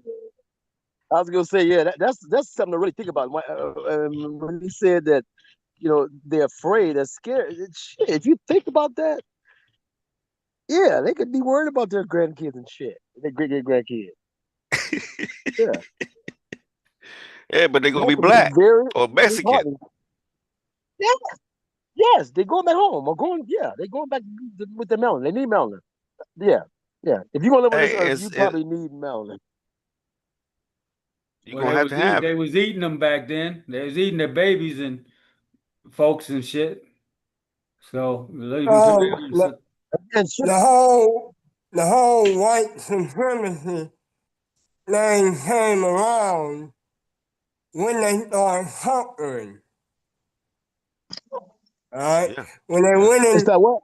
Conquering, and when they went to somebody's land and they was raping their women. Right. Women came out, the babies wasn't white. Right. All right. Hey, wait a minute. They understood that right from the beginning. Right? Yeah. So they had to tell their women, no mess with nobody else. They don't even like their own women. But then they put their women on this pedestal. So don't mess with black, don't mess with don't mix the races. Right. If they wanted to have a white child. That was that whole concept way back then. Right, exactly. To have a white child, the white man needs to be with the white lady.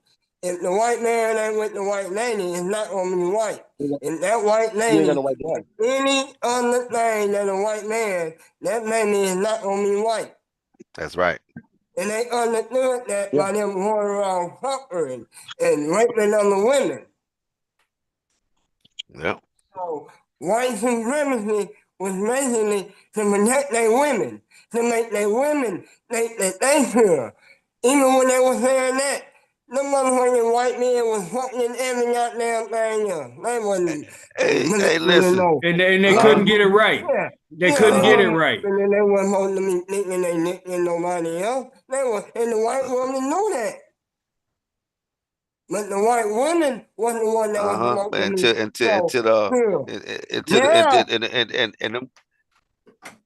Now, when the white people found out that they can't procreate with each other.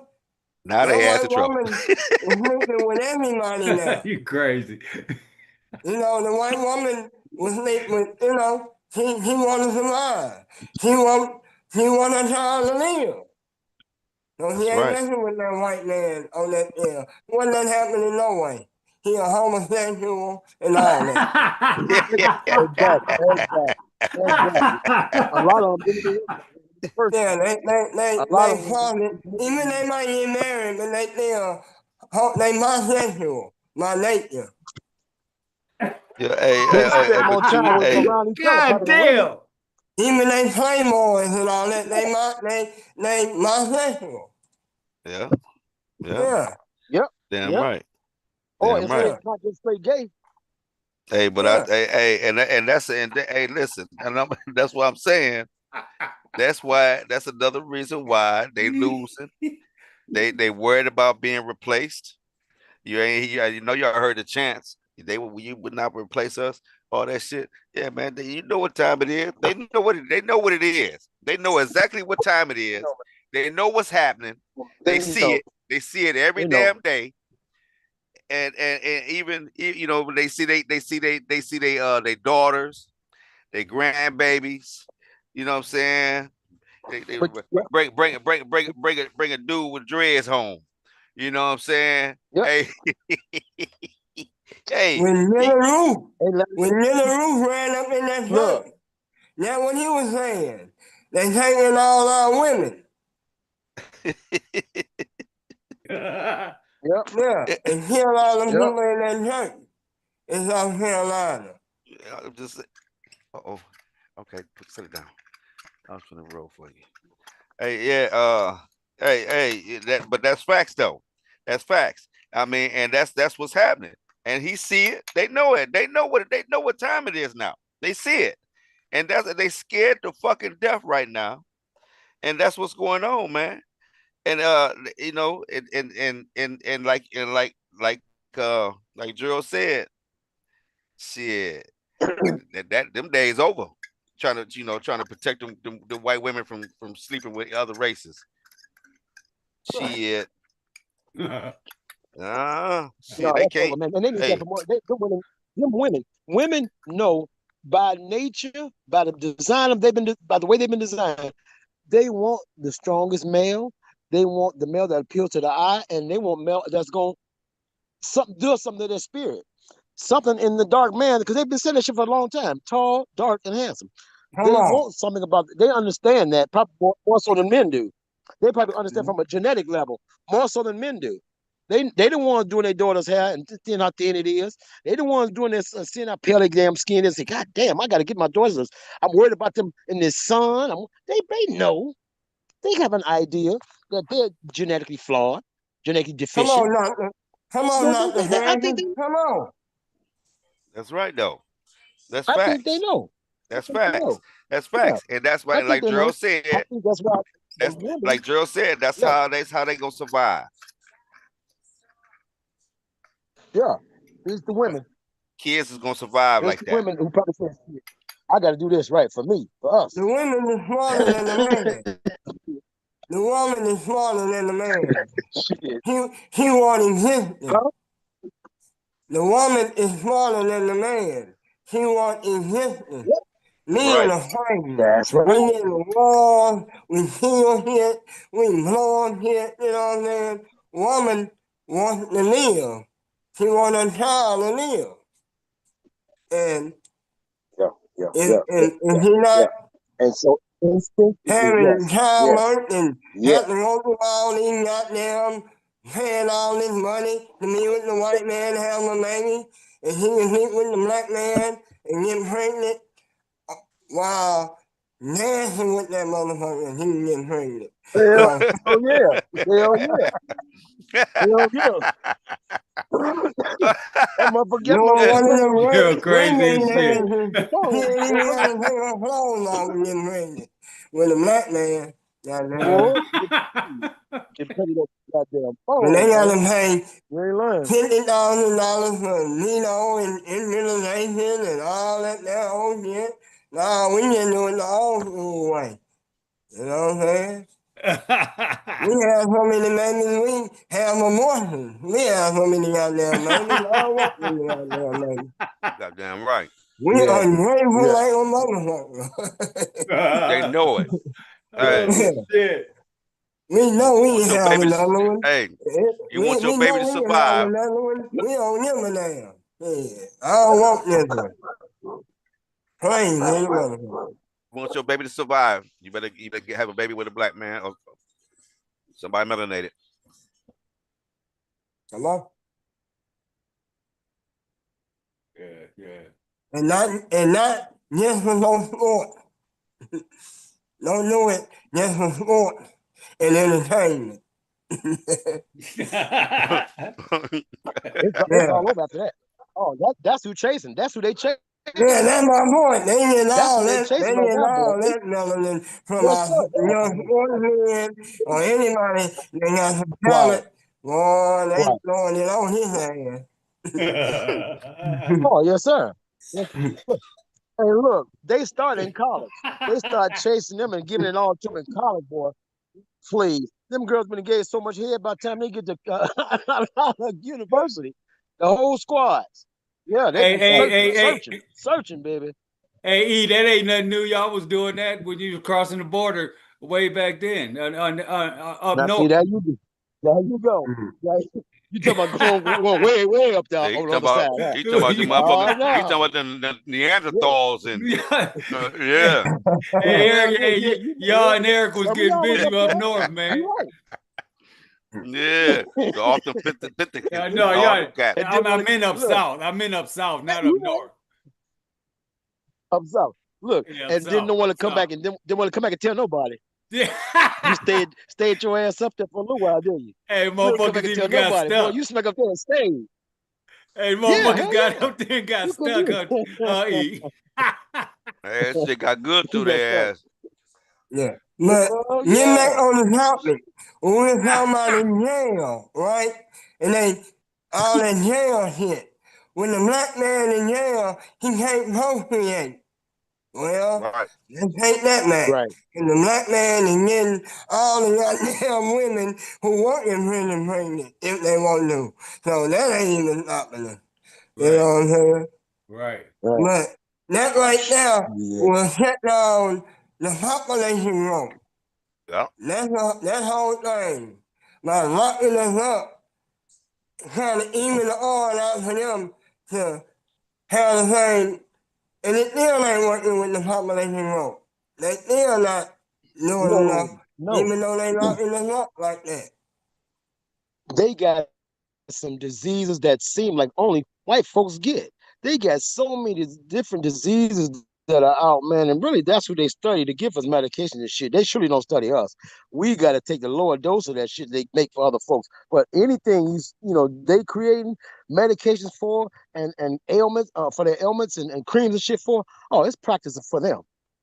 So that means they know they sick. Mm-hmm. They know that they can't just deal with natural stuff like the sun. Like just they know they can't get certain shit from food. They can't get certain shit from the sun because of lack of melanin. I'm telling you, Oh, your The mic went light out, went E. off. Your Hold mic on, went E. out, E. We don't want to miss it, man. Hold on, E. Say that again. It went out. No, Nope, it's no, froggy. hold on. no. It's Yeah, there you froggy. go. There you go. Hold on. Can you hear me now? Shit. Yep, Oh, yeah, there you you go. good. All right. How about now? Yep. Yeah, you good. Hello. Hello. Yep, Hello. yep. All right. Yep. How about?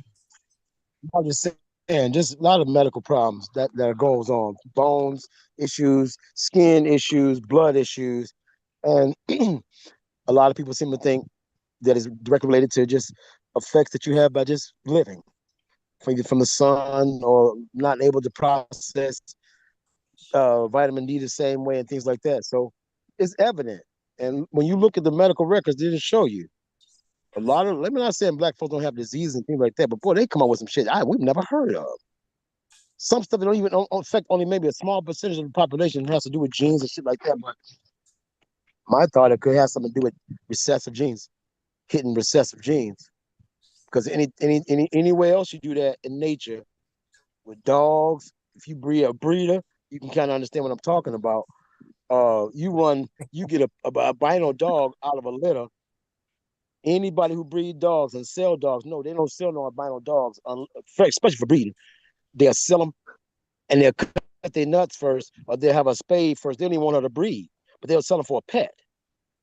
You know what I'm saying? They don't even want that albino to even be passed on in the bloodline. When you talk about a Rottweiler, talking about a damn German Shepherd, you see white German Shepherd, but they're albino. But the point is that even in nature, it's an uncommon thing. And in nature, mothers who, like mammals, who have sometimes albino offspring, will push them away and even stop even feeding them. Yeah. Because they have a deficiency that in nature they wouldn't be able to survive.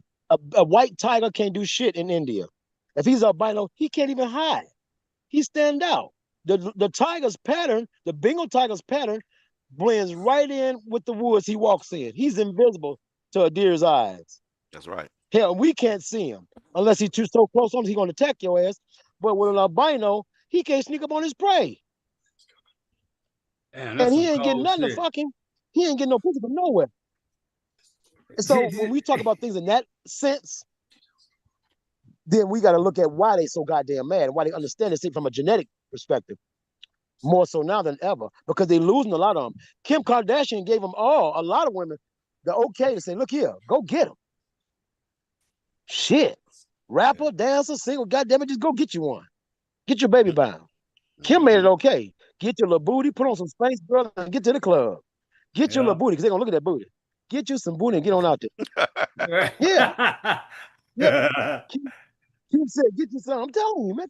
Yeah, straight up. Straight up. It's obvious. It's obvious what they're doing. But the point is that it's obvious. But the point is that there is what we have to pay attention to what we see and what the records show that they study. I mean, they go to the doctor for melanoma and things like that, and they struggle with right now. Period. And I was listening to somebody. That was Anthony Brown, I believe, what somebody was saying, but it made sense. He said, "Do you know why they even only use white mice and white rabbits for experiment to try medicines and shit on? Because they already have a genetic deficiency. So you want to see how it's going to act on someone with a genetic deficiency. Damn, you want to put it on it. You want to use anything melanated and give it." What's that? Hey, E, that's a healthy dose of science right there, man. That's a healthy dose of science, man. I've always said, man, I've always said this though. I've always said this, right? I've always said this. Listen, I've always said studies. I gotta put it in a bag and tighten it up. I'm gonna get in the bag. And who are they testing? Are they testing 10 black or are they testing 10 white men for this study? Like for instance, no, they don't test no medicine on you. They test the effects of shit on you, like to see what give you some shit like syphilis. My blood pressure might be different than their blood pressure because it's right. And so when you test it, so when you run my blood pressure, go ahead. Thank you. That's right. Damn right. So when you running my blood pressure, who are you basing it off of? 10 white men? Yeah. It might not be the same. It's not the same. I bet you it's not the same. That's true. My average might not be the same as your average or his average. Right? So that's what I'm saying, man. You gotta. So that's why I always said that. You know, you gotta be. I'm careful when it comes to that type of shit. Like, so when you running these tests, did you test 10 black men, or did you just test 10 white men and say this is what it is? Because our makeup is a little different. Our makeup is a little different, man. It's not the exact same, man. And biologists know that. Yeah, they know that, man. It's not the same, so you can't base mine off of his. and give me and then prescribe me a medication. Nah, man, I don't like that, man. I don't trust that, man. No, how you basing this medication, man? Who you test this shit on?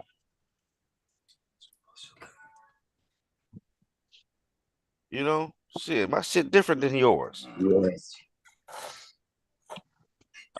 I got more melanin than you got. That means I got some more shit that you ain't got, right? And you got some shit that I don't got. You got some shit I ain't got. That's true. That's true. You know what I'm saying? That's I got true. some shit that you don't got, That's and right. you got shit that I don't got, and that's the facts.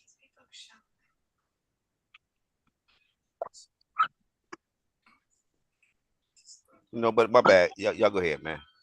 I'm just saying, let's get a little more of this video. That's some good conversation.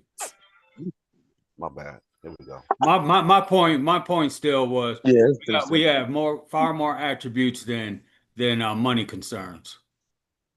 You know, being locked in jail so that they can make more money. Well, you know, it's going to minimize the money that we can make anyways, for one. So there's got to be more to it than just the money. Now, of course, you know, they ain't gonna put it all in one. That's why They the ain't laws gonna put it all in one video. That's why we talk about it.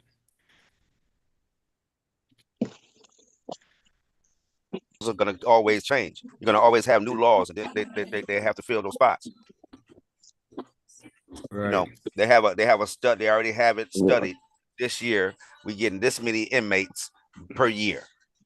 This many should be coming in this year, and then this is our budget, and then all that shit is already calculated. You know, for the next 5 years, we should be getting this many inmates per year, per day, per week, type shit. You know what I'm saying? And if we get short, then look here, man. You need to toughen up on your laws, then, buddy. You got to toughen up on the laws. Okay, well, we're gonna toughen up on the laws now. This year, you can't wave your hand in the air. You know what I'm saying? You might be you might hit a pigeon or something. You know what I mean? And literally, dude, they got a law like that in Vegas. I'm just saying. You know what I'm saying? You feel me? I'm just saying. Yeah. So we gotta make some kind of laws. We gotta make it to where we can get some people up in here. Get some revenue going. Yeah, of course. They always under quota. They always under quota for the black man. Yeah, so man. So that's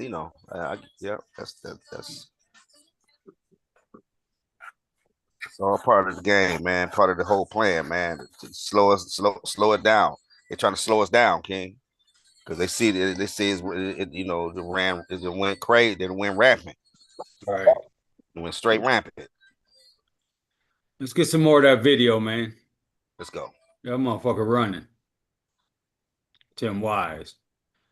55% of black adults say secret and non-consensual medical experiments, like the Tuskegee study, are happening to black people today. 55% of black adults say the government today encourages single motherhood and the elimination of black men from black families. There we go. 51% of black adults say the government promotes birth control and abortion to reduce the size of the black population, and this is happening today. The report also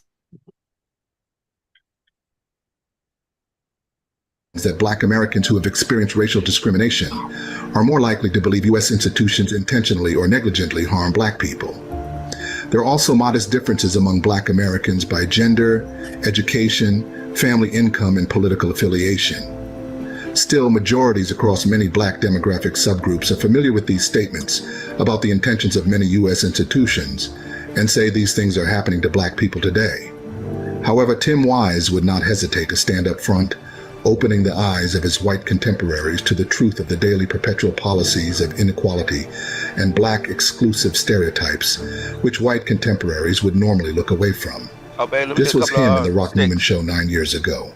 the reason white folks get defensive about the conversation is if you say we're going to talk about racism, white Americans think you're getting ready to call them racist. And that's not what we're not talking about individual racists. I, for one, don't care if Darren Wilson is a racist. What I care about is a culture of policing that engenders the abuse of black and brown people, even among cops who are not bigots. Like, he could be a Boy Scout. He could be a great guy. They had this conversation when George Zimmerman killed Trayvon. And I realized George Zimmerman, technically a Latino, but pretty white identified in terms of his character and who he hangs out with and all that. Here's a guy, they said, well, he's not a racist. He dated a black girl, took her to prom, mentored black children. It doesn't matter, because he is internalizing the same messages from the media, from the schools that we all are. So we don't have to feel What are those guilty. messages? Those messages are that black men are dangerous, because if you look at the news, there have been studies on this. Local news overrepresents black folks as perpetrators, overrepresents white folks as victims. So the message that gets sent is they're dangerous, and specifically to you.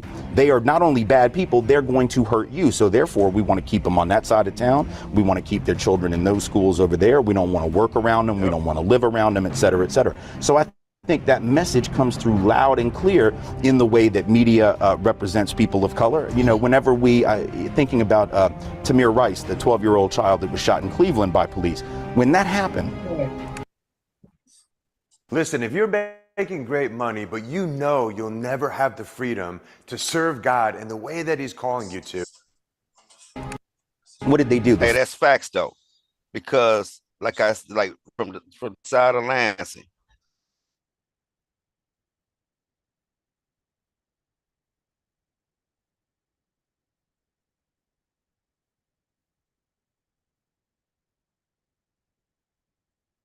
Can't hear you.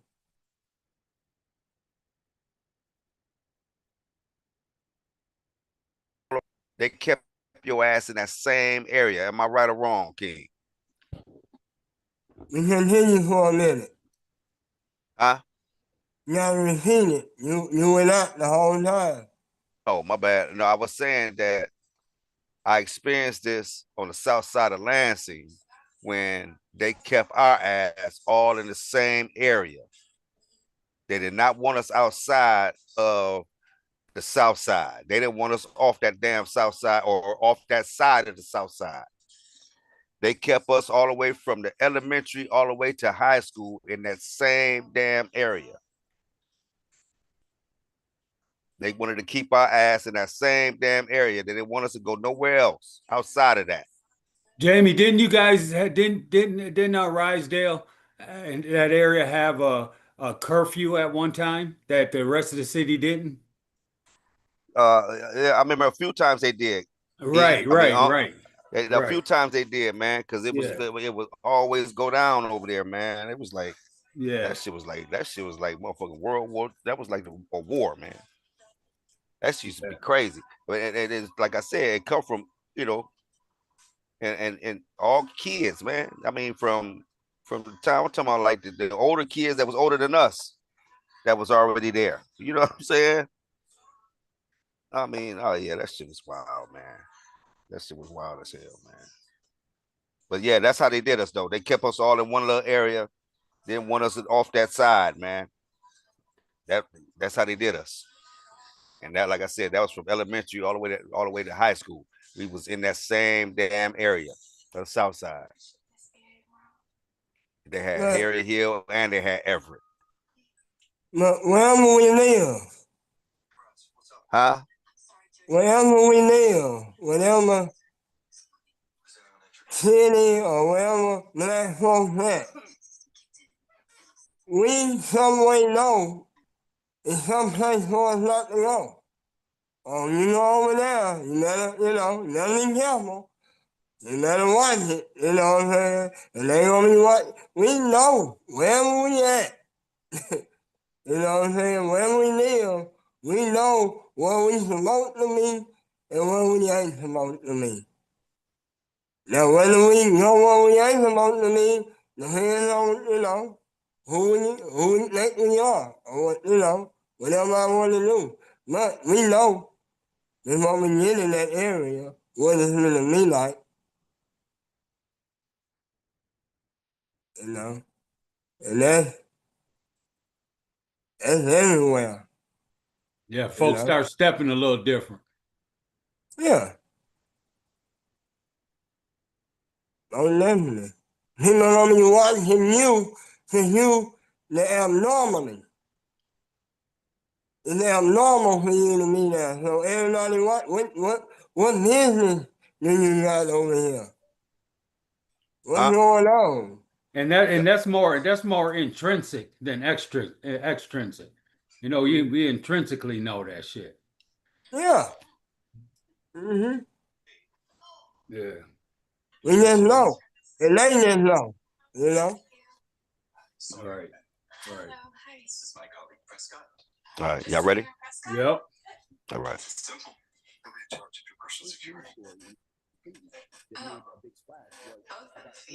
We can't see it though. We can't see it. Well, hold on, my bad. Because you went off for a minute. Some tea, perhaps? Yeah, yes. This shit tripping, man. There we Hold on. go. My bad, King. It's all right. Y'all ready? We should discuss how you'd like to.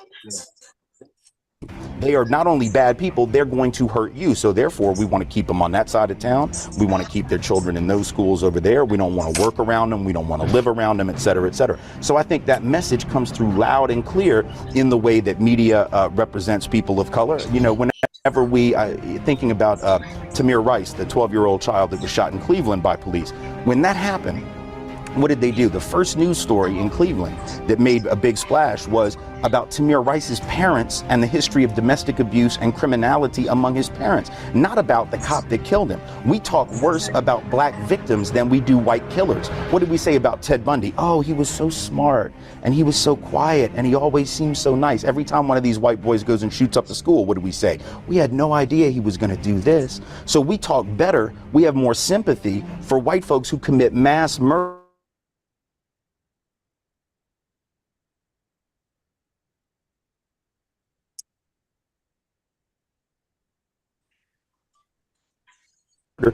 Bury bodies under the house, cook them up in a soup pot and eat them, right? Than we do. And until that changes, I'm afraid white folks will stay in denial and it'll be very hard for us to move forward, whether we're talking about cops or just average everyday folks.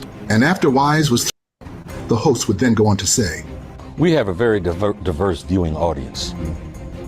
White folks comprise some of that viewing audience. Some of them might be sitting out there right now thinking that you don't like white folks. Rule number 1 playing this game. Never miss out the shiny stuff. It might be a valuable magic gem. described as one of America's great public moralists, and amongst the 25 visionaries who are changing the world, Tim Wise was among the most prominent anti-racist writers and educators in the United States.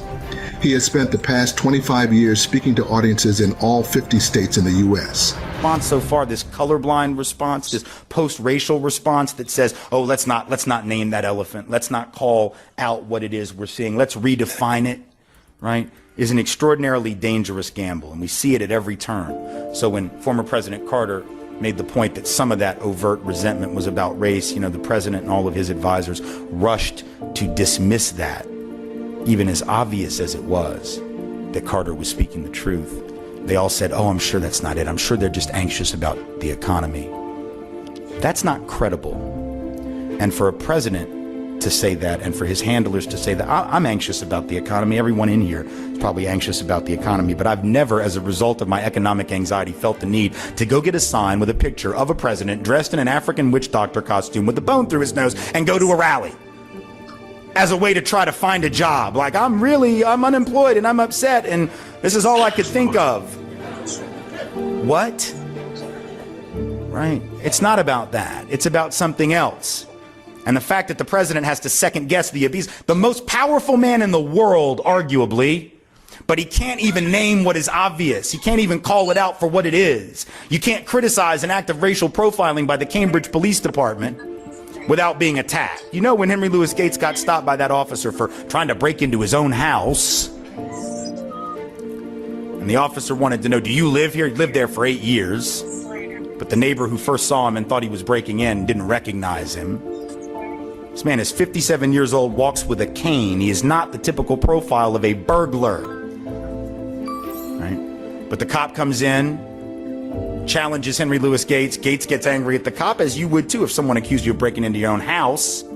So he gets a little mouthy with the cop. You know, the cop doesn't like that. Arrest him for disorderly conduct. Now, here's the trick.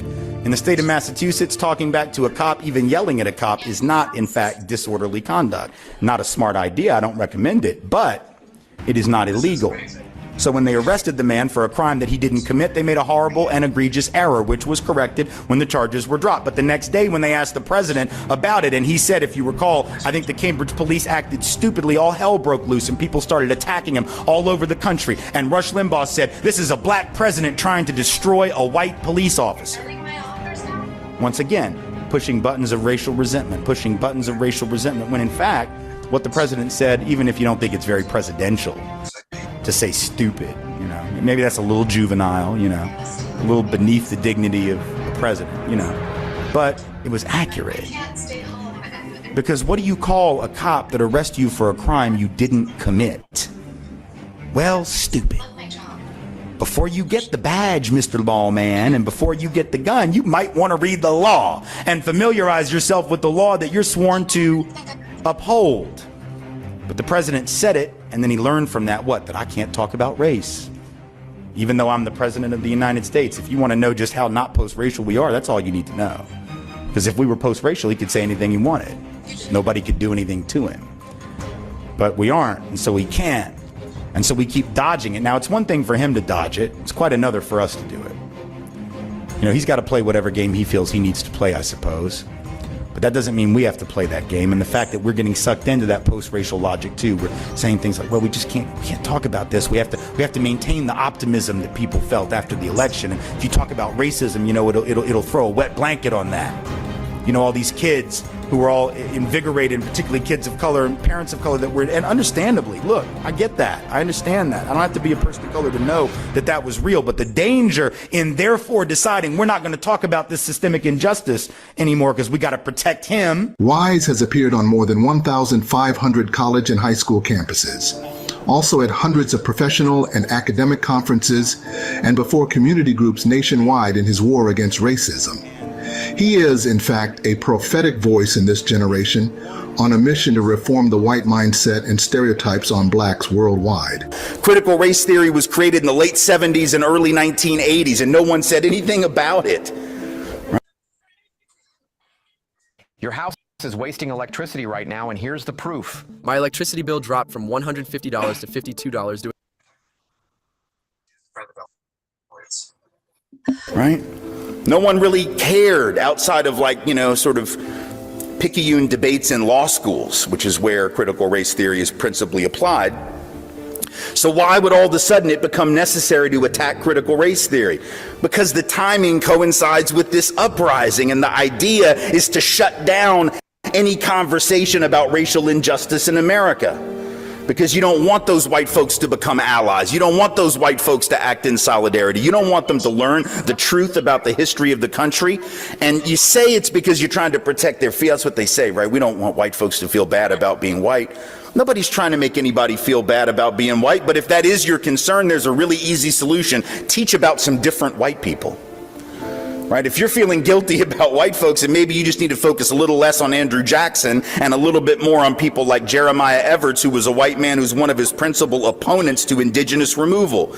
Because there were white folks who stood up against that mess. There were white folks who joined the abolitionist struggle, whose names we don't know. Lydia Marie Child, the Grimke sisters, John Fee, an abolitionist preacher who was defrocked from his church by the Presbyterian Synod because he refused to minister to slaveholders, founded Berea College in Kentucky. Right? Why don't we know these people's names? Why don't we teach these white anti-racist allies who acted in solidarity with black peoples? Right? Because if you're concerned that anti-racists like me are trying to make white people feel bad about being white, and I'm telling you, no, there are these other role models that we could have. Why don't you want to teach about them? That would be the solution to white guilt, right? You don't have to feel guilt and shame when you know you got a choice to make. And here are these examples of people who made that choice. Joan Trump-Auer Mulholland in the civil rights struggle, Bob and Dottie Zellner, Connie Curry, Virginia Foster Durr. Like, I could go down this list, all these names of people who have fought.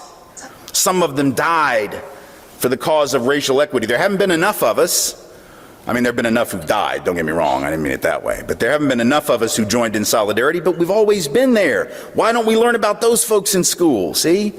The people that attack critical race theory don't talk about doing that. They don't want that taught. They just don't want race talked about at all. They don't want us to deal with what's real. So it's never too young to start talking about these things. We have so many folks in this country, though, that are afraid. They don't know how to do it well, so they'd rather just not do it at all. And for most white Americans, we simply don't want to acknowledge the reality that black and brown peoples have known for very long in this country, which is that systemic racism is fundamental and foundational to the country. And if you say that in a public school in the state of Tennessee this fall, right, you're going to risk getting fired, I guess. If you say it in Florida, they're going to be able to sue you. I was just in Indiana, same thing, right? If you say what I just said, that systemic racism was fundamental and foundational to this country from its inception, which, by the way, is not an opinion. It's not an opinion. It's not a debatable, rebuttable presumption. It's a fact, and I'm going to prove it to you. It doesn't take a lot of time. Systemic racism is fundamental and foundational to the American system. That was Tim Wise at it again, telling it like it is. In this event, he had gone on to throw great light on how white dominance and citizenship denial to people of color was a most important factor in the project called the United States, where the Naturalization Act, enacted by the very first Congress of the American government, is a foundational example of systemic racism. So racism was foundational to this country. Don't take my word for it.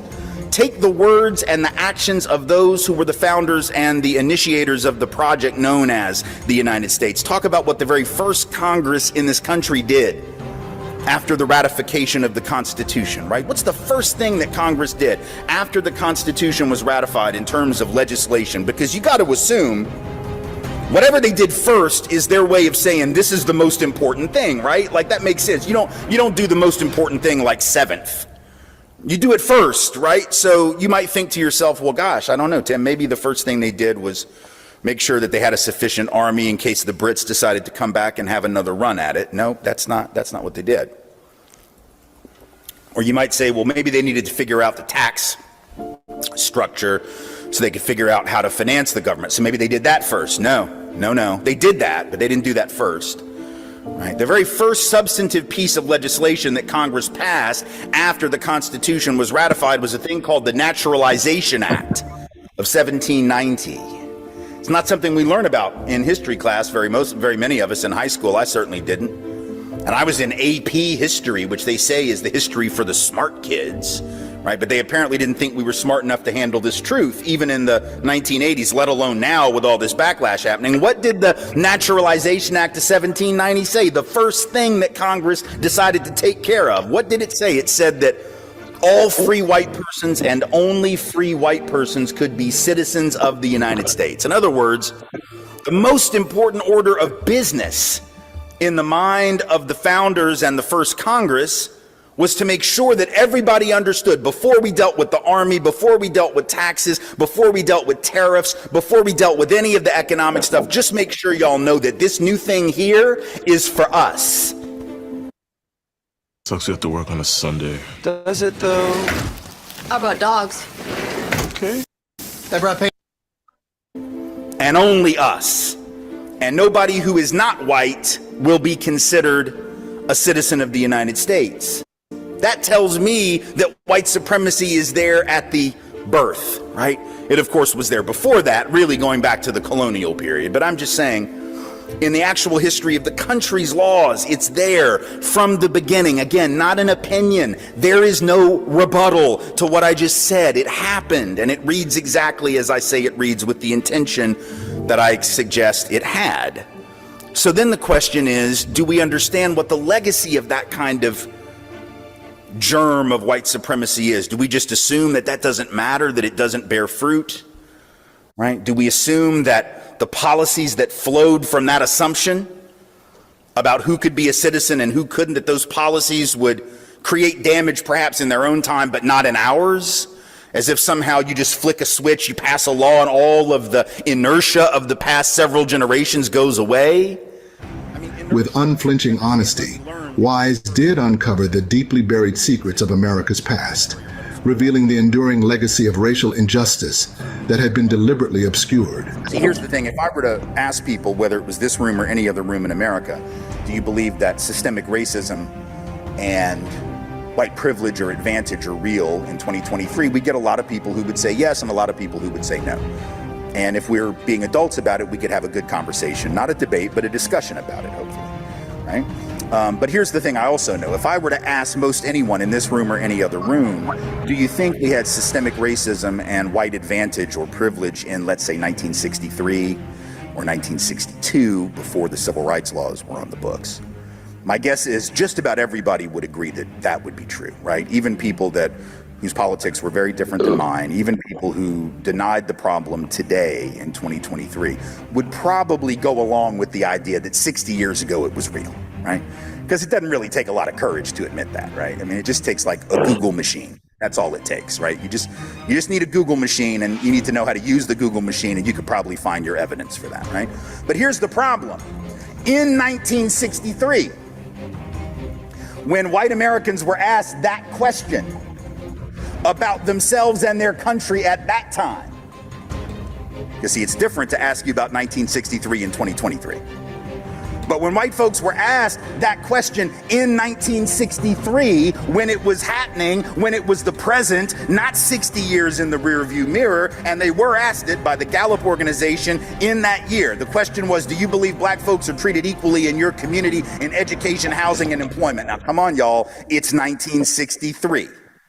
We know the answer. This is before the Civil Rights Act, before the Voting Rights Act, before the Fair Housing Act. It is the year of the March on Washington, the year that Medgar Evers is shot down dead in his driveway in Jackson, Mississippi, the year that Governor Wallace stands in the schoolhouse door at the University of Alabama and says, segregation today, segregation tomorrow, segregation forever. It is the year that he turns those dogs and water cannons in Birmingham on those children at the behest of Bull Connor. So we know the answer to the question. This is not a hard pop quiz. The answer is no, but what do you think white Americans in 1963 said? 2 out of 3 answered the question, yes, everything here is fine. There is nothing to see. And in 1962, Gallup asked white folks a slightly different question, but only a year earlier. The question was, do you think black children have the same chance to get a good education in your community as white children? Once again, y'all, easy question, even easier answer. It is only 8 years after the Brown v. Board decision, but we know it is well before any schools actually moved to create equity, whether with all deliberate speed, as the court suggested, or not. And yet in 1962, when white folks were asked that question about educational equity, do you think it's real? 85 out of 100 white folks said yes, everything is fine, nothing to see here. Now, come on. There are only 2 possible explanations for why the vast majority of white folks couldn't see the truth. Explanation number 1 is that white folks are just so stupid and ignorant and cold-hearted that they just can't see or just refuse to see. I don't happen to believe that's true. Were there people like that then? Are there people like that now? Well, of course. There are people like that in every generation, every racial or ethnic group, cultural group, every part of the country, of course. But I don't believe for a second that explains 85 out of 100 or 65 out of 100, whatever the 1963 question was.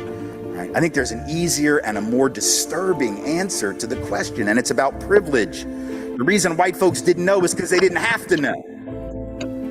Right? If you were white in 1963, did you actually have to know black folks lived reality?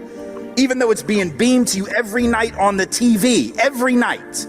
There were only 3 stations, y'all. It's not like you could ignore it, right? We didn't have all these stations. Y'all know that. We had 3 stations. They went off at midnight with the Pledge of Allegiance or the national anthem, and then it just was like gray matter for like 6 hours until it came back on. So the idea that you could have somehow missed what was happening in Birmingham, missed what was happening in Mississippi, missed what was happening during the March on Washington, 200,000 people on the mall down the road, right? How could you miss it? It's not like you, oh, I'm sorry, I was watching Netflix. No, you weren't. You were watching Walter Cronkite because it's all there was.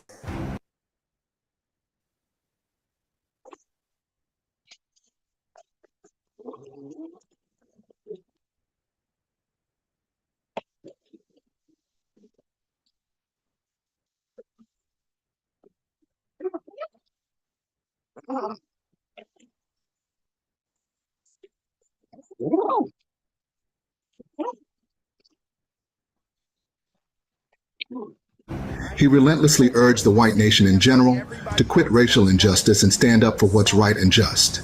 Even when people are generally very progressive in the way that they think about a number of social issues. When we talk about race and we talk about racism, we almost always focus on the other, right? Those who were different from the dominant norm, whatever the dominant norm may be. So we put the spotlight on them and therefore the pressure. We put the attention on them and therefore the pressure. We may ask, for instance, what's wrong with them?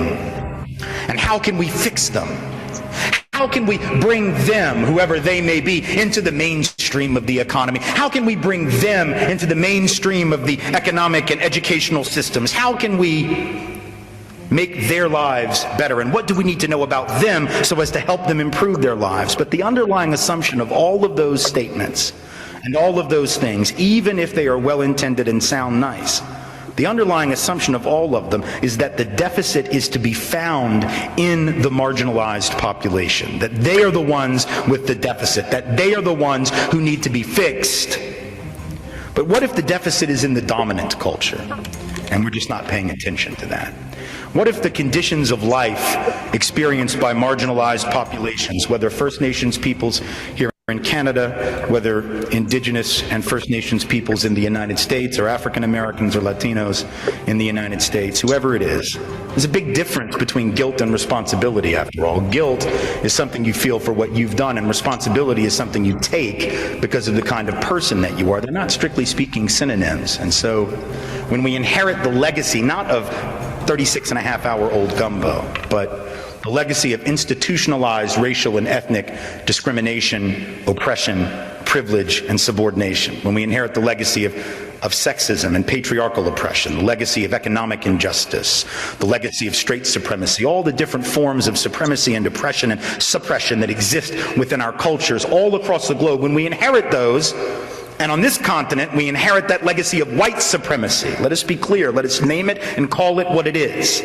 We inherit a legacy of white supremacy. We have to be responsible for how we find it, not because we are to blame for having created it, but because we're the only ones left to do it, you see. We have to take responsibility for things as we find them, even if we don't create them. At least in theory, that's what we do with ecological destruction and environmental damage.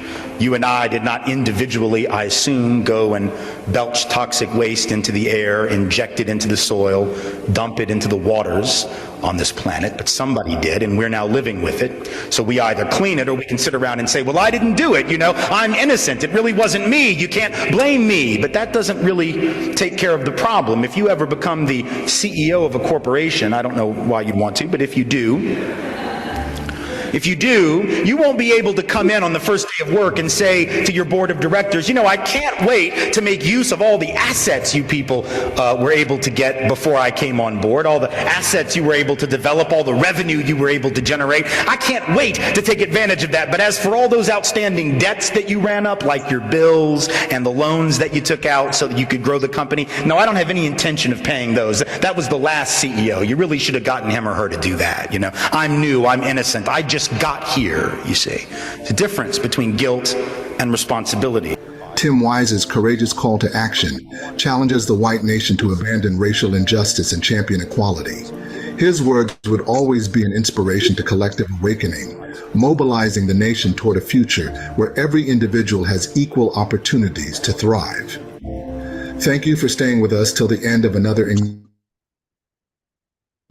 engaging video. Kindly consider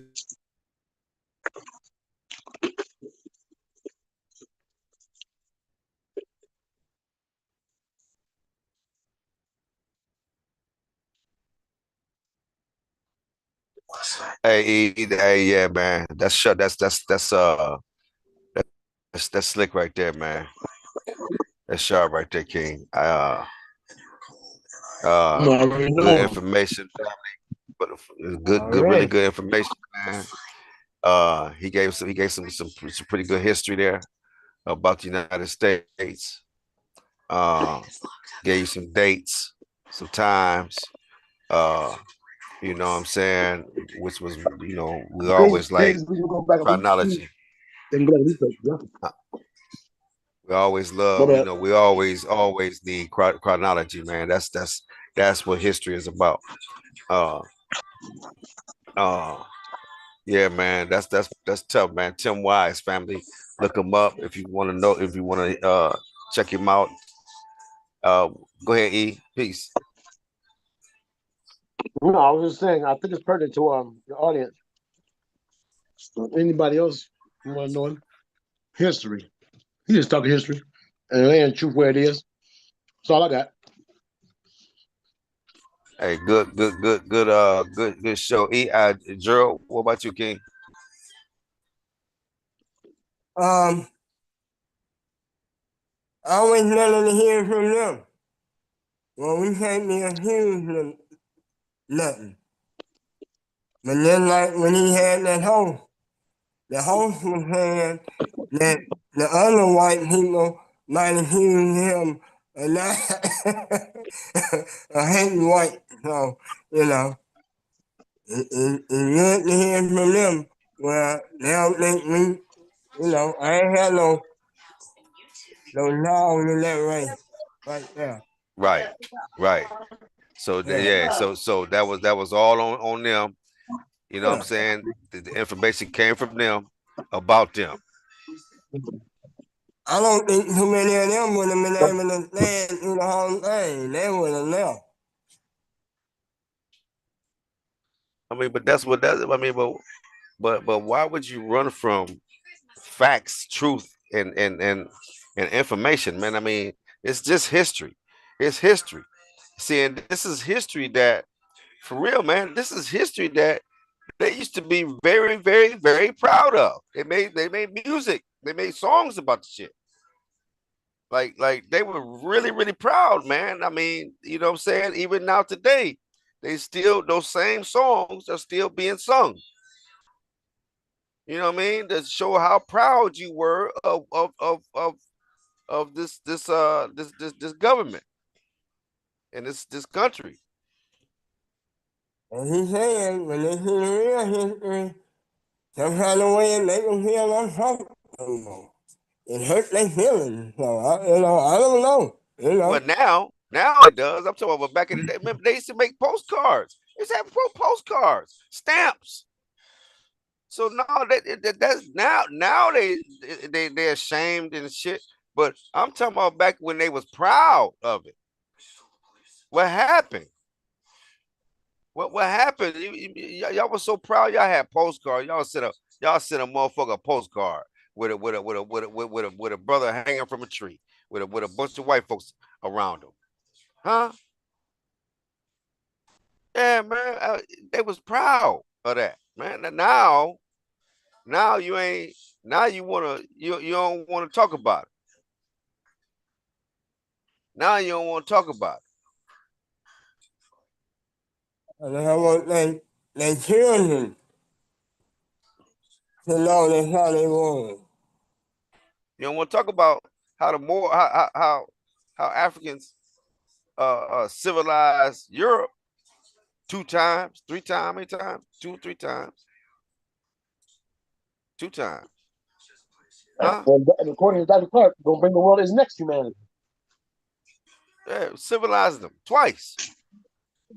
Nah, man. Nah. Yep. They need it again. Huh? They need it again. Africans only got in slavery. So you said that you mean anti-American, and you better watch your motherfucking mouth. That's how they feel, you know. The Africans got they still from slavery. I don't want to hear you talking about no more. Anything no European. Well, I mean, Africans was hanging. They ain't had nothing. And then, so by telling them the history, somehow the way it hurt their feelings. You know, the world now. And you ever hear about the algorithm? You with me? That when we on social media, it's an algorithm that you only see what you want to see. You with me? Right. That's them protecting white people from the truth. You with me? Mm-hmm.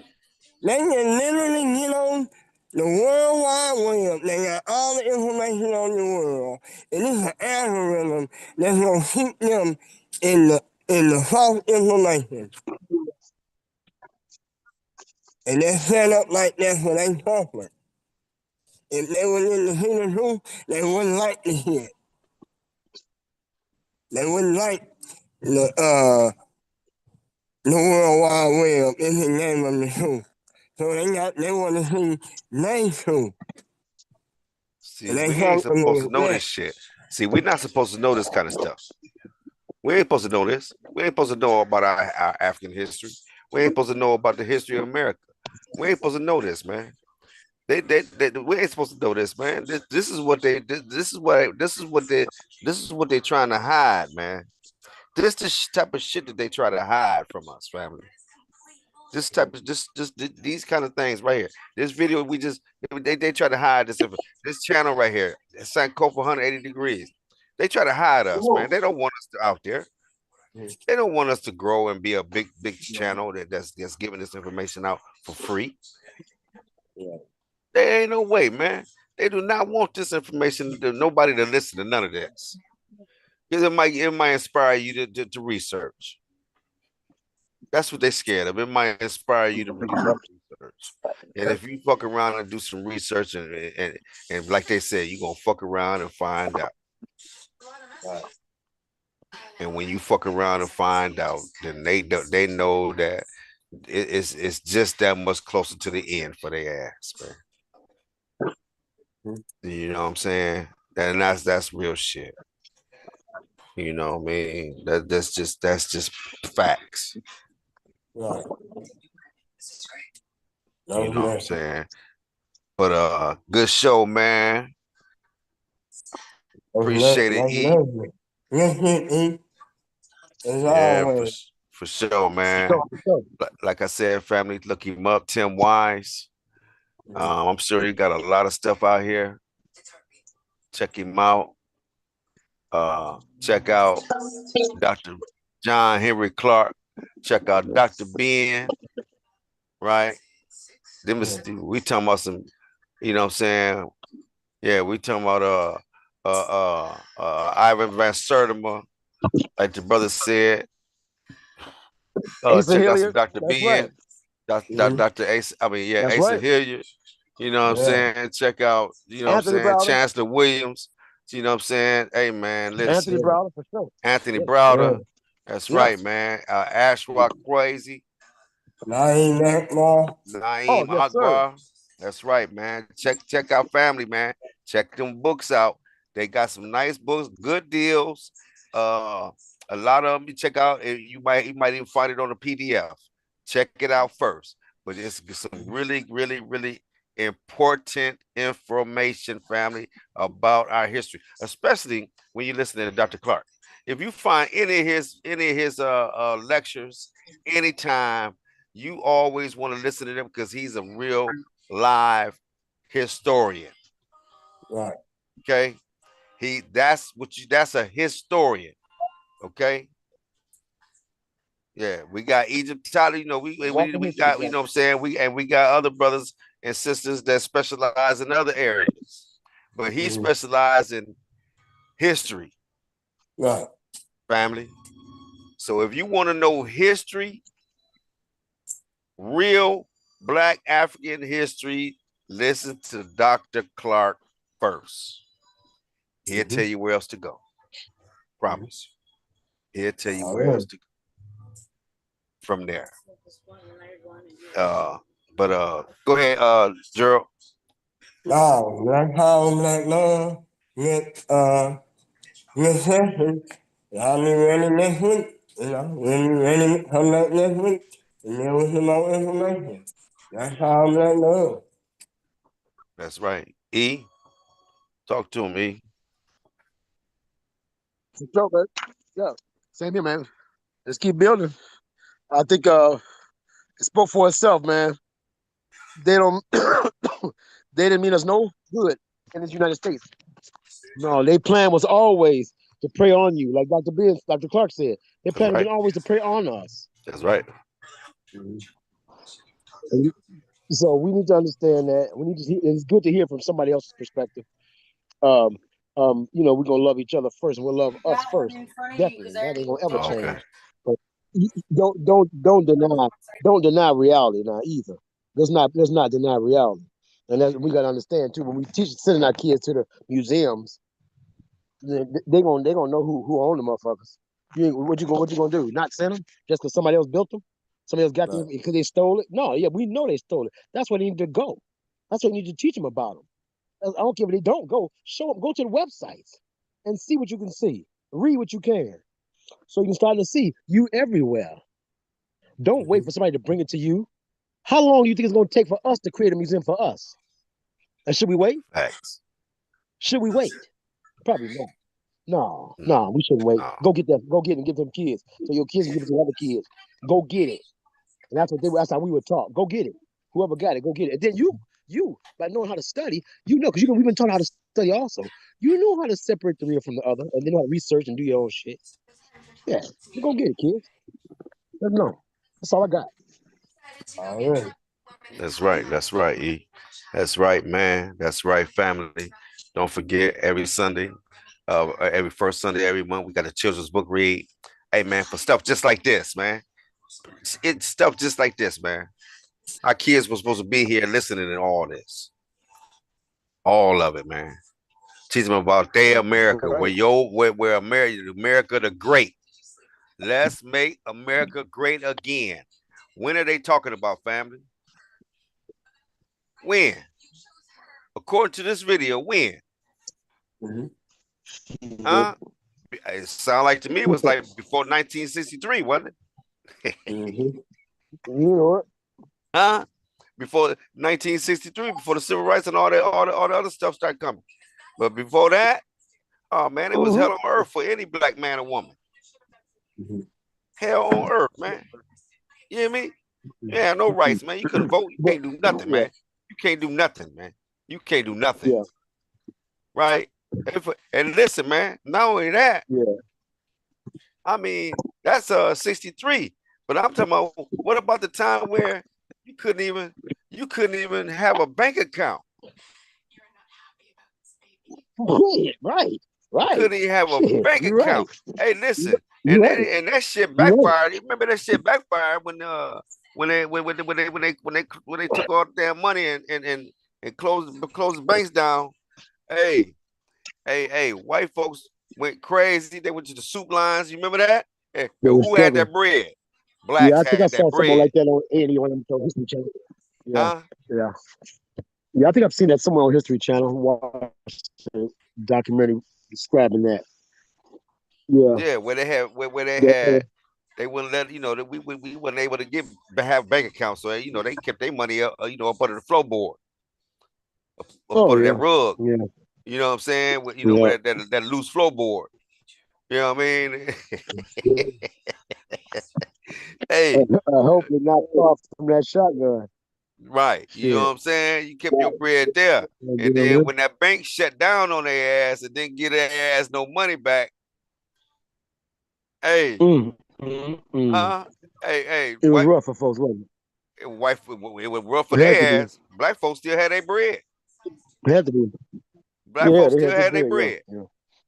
That's why I said, man, we're gonna survive anything they come with, man. We're gonna survive. If you from the earth, what you supposed to do? If you understand how it go, and you understand this earth, this planet, like you're supposed to, shit, you don't really depend on them anyway. But if you think about it, if we look at our own families, to go back, we can see how our own families were growing their own food and bartering for greens. And you grow potatoes, I'm gonna give you some of the potatoes, give you some of them greens, and raising chickens and all that kind of stuff. So we was given the blueprint already. And grandma was making her own blankets. My grandma was sewing her own comforters, patches. Shit, going to Walmart buying comforters? Nah, she gonna sew them, make some new ones out of some jackets. May go get something to fill them with, but out of jackets, out of some other material she didn't get from somewhere else, out of old blankets. She gonna cut them up and turn them into patches. Oh man, come on, make a can of food from preserves to tomatoes and vegetables. Those things have been already, put into most of us anyway. So that That's was right. letting us know. And what do they talk about now? They teach us, like they're telling us something new. Talking about plant-based eating. Plant-based? Who you talking to? Right. Who you talking to? That's natural eating for us. What are you talking about? That's what we've been Ain't doing. nothing new. Adventures don't start this. What are you talking about? But anyway, the point is that they was teaching us. They passed it on down in most cases. And if you didn't get it right away, you didn't get it right, directly, you went over somebody's house and saw how it went. Damn it. Somebody had Yeah, a pot of something going on, let you know how that shit goes. that's right. But point is that, the breadcrumbs were left on what we're supposed to be doing. Even building our own homes. You got so far away from that shit. I wish the hell somebody would tomorrow. You could have this, and all you will give you all this lumber and give you all the nails you need. But we're gonna give you 9 months. And when you come back, the only way you keep this off, this motherfucker gotta be up to code, and you gotta be the only one to do it. Shit. Shit. I'm gonna be stuck. But let me tell you this: it's some Mexican guys around here who ain't Ooh, never been to construction school. They can beat every goddamn code they got for them. Them boys been taught by their granddaddies and granduncles and shit and been damn doing it right. for so long. They can do it. Damn right. Shit. Damn right. Shit. Come on, man. The Damn first right. people was building houses, they had nobody to teach them other than the people. Come on now. Yeah. Yeah. So the difference is we just so far away from it, man. Even when I'm getting a Mexican guy over here to come to my mama's house doing stuff, man, it's like, you know, what cold with it, man. Cold. Just come natural. What you hold on? You need no blueprints? Nah. Yeah. Blueprints. I'm done by the time you talk about He said what that we shit do. take I too do long. this, man. He gonna tell you that shit take too long. Come on, man. I do this. You ain't you ain't talking to me about nothing I ain't done already. Right. So, just watch. Check it and learn. And that's what I do. Shit. Shut my mouth and learn. That's right. God damn it. Yeah, How that's about that? right, man. That's all you can do. And sometimes you gotta do that. So Sometimes you that's gotta all do you that. can do. That's Sometimes you all you gotta can do sometimes. That's all you can do you is just better do it. sit back, shut your If you mouth. there you go. If you are an intelligent species, at some point in your life, more times than not, you probably should do that. That's why you only got 2 ears and one goddamn mouth. That's right. That's right. You can listen on both sides of your head. You can turn your goddamn head if you're you need supposed to. to listen twice as much as you talk. Twice. Because Yeah, you pretty got much. 2 ears and one mouth, so Yeah. you're supposed to listen twice as much as you talk. That's what I was told by elders. Shit. I don't think I've Hey, ever been told hey, wrong. did they They hit may it have on got the the age head mixed though? up, but they never told me wrong. Did they hit it on the Oh, did the elders shit. hit it on the I head think though? so. I think so. Oh, yeah. Oh, shit. Look, man, you see examples of that every day. Yeah. Yeah, you Especially got dealing two with youth. Oh, ears yeah. and one Yeah, mouth. That yeah, means for you're sure. supposed to listen twice as much as you talk. Period. Yeah, yeah. And that's something if you don't get that in your young years and understand that, you might be a hell of a lesson trying to get that shit older. Hey, that's just like saying, That's why if you connect your top lip with your bottom lip, you would shut the fuck up. Huh? Hey, hey, hey, you're yeah, right. hey, You're right. you know what I mean? If you connect your top You're right. lip with your bottom lip, you would shut the fuck up immediately. You're right. Yep. You know what I mean? Look, Hey, you're right. that's just like Immediately. saying, Full stop. That's it. and if you don't believe it, let me show. Let's try. That's right. Try. Right, right. Try. Try right now. Try connect your top lip with your bottom lip and see. Try. Don't you shut the fuck up? Yes, sir. Yeah, I'm willing to bet you. Yes, sir. Hey, man, speaking of that, somebody made a book. African American sister, speaking of that, made a book, I think. African American sister made a book about sayings that come from us. I don't have the book, but I heard somewhere some years back that somebody made a book. I can just imagine. That's probably in there. But It's yeah, probably in man. there. That's You hear a right. lot of sayings, but they mean so much. Yeah, man. They mean so much. Hey, and it's so simple. Even if they humorous, yeah. Even if they humorous, man, they tell a hell of a lesson, man. Yeah, don't they, man? They Old tell people a was hell of a something else, lesson, man. man. They was something else, Yeah, man. man. Oh man, yes, sir. You can't stop learning from them. You can't. No, you should never stop. No, and let them be your guide. They themselves have to show some intelligence too. Now, you can't because as thing. Yeah, but the point is, yeah, that's true. That's so true. Yes, sir. Because sayings could have meant safety or danger. So you Yep, better remember. So if it's gonna be, it's gonna have to be said so you can remember it, catchy, whatever, whatever. But it was teaching a lesson. that's right. And that's probably a lot of times why our kids are probably more audible learners, hands-on learners than the way Western teachers teach. You know what I'm saying? Right, Um, because you got the same kid who will spit off every lyric off every track of somebody's album, but can't recall what it takes to make a perfect paragraph, a regular paragraph, right, right. or the right one. You mean, or to say like Dr. Clark would say, got to go back to Clark.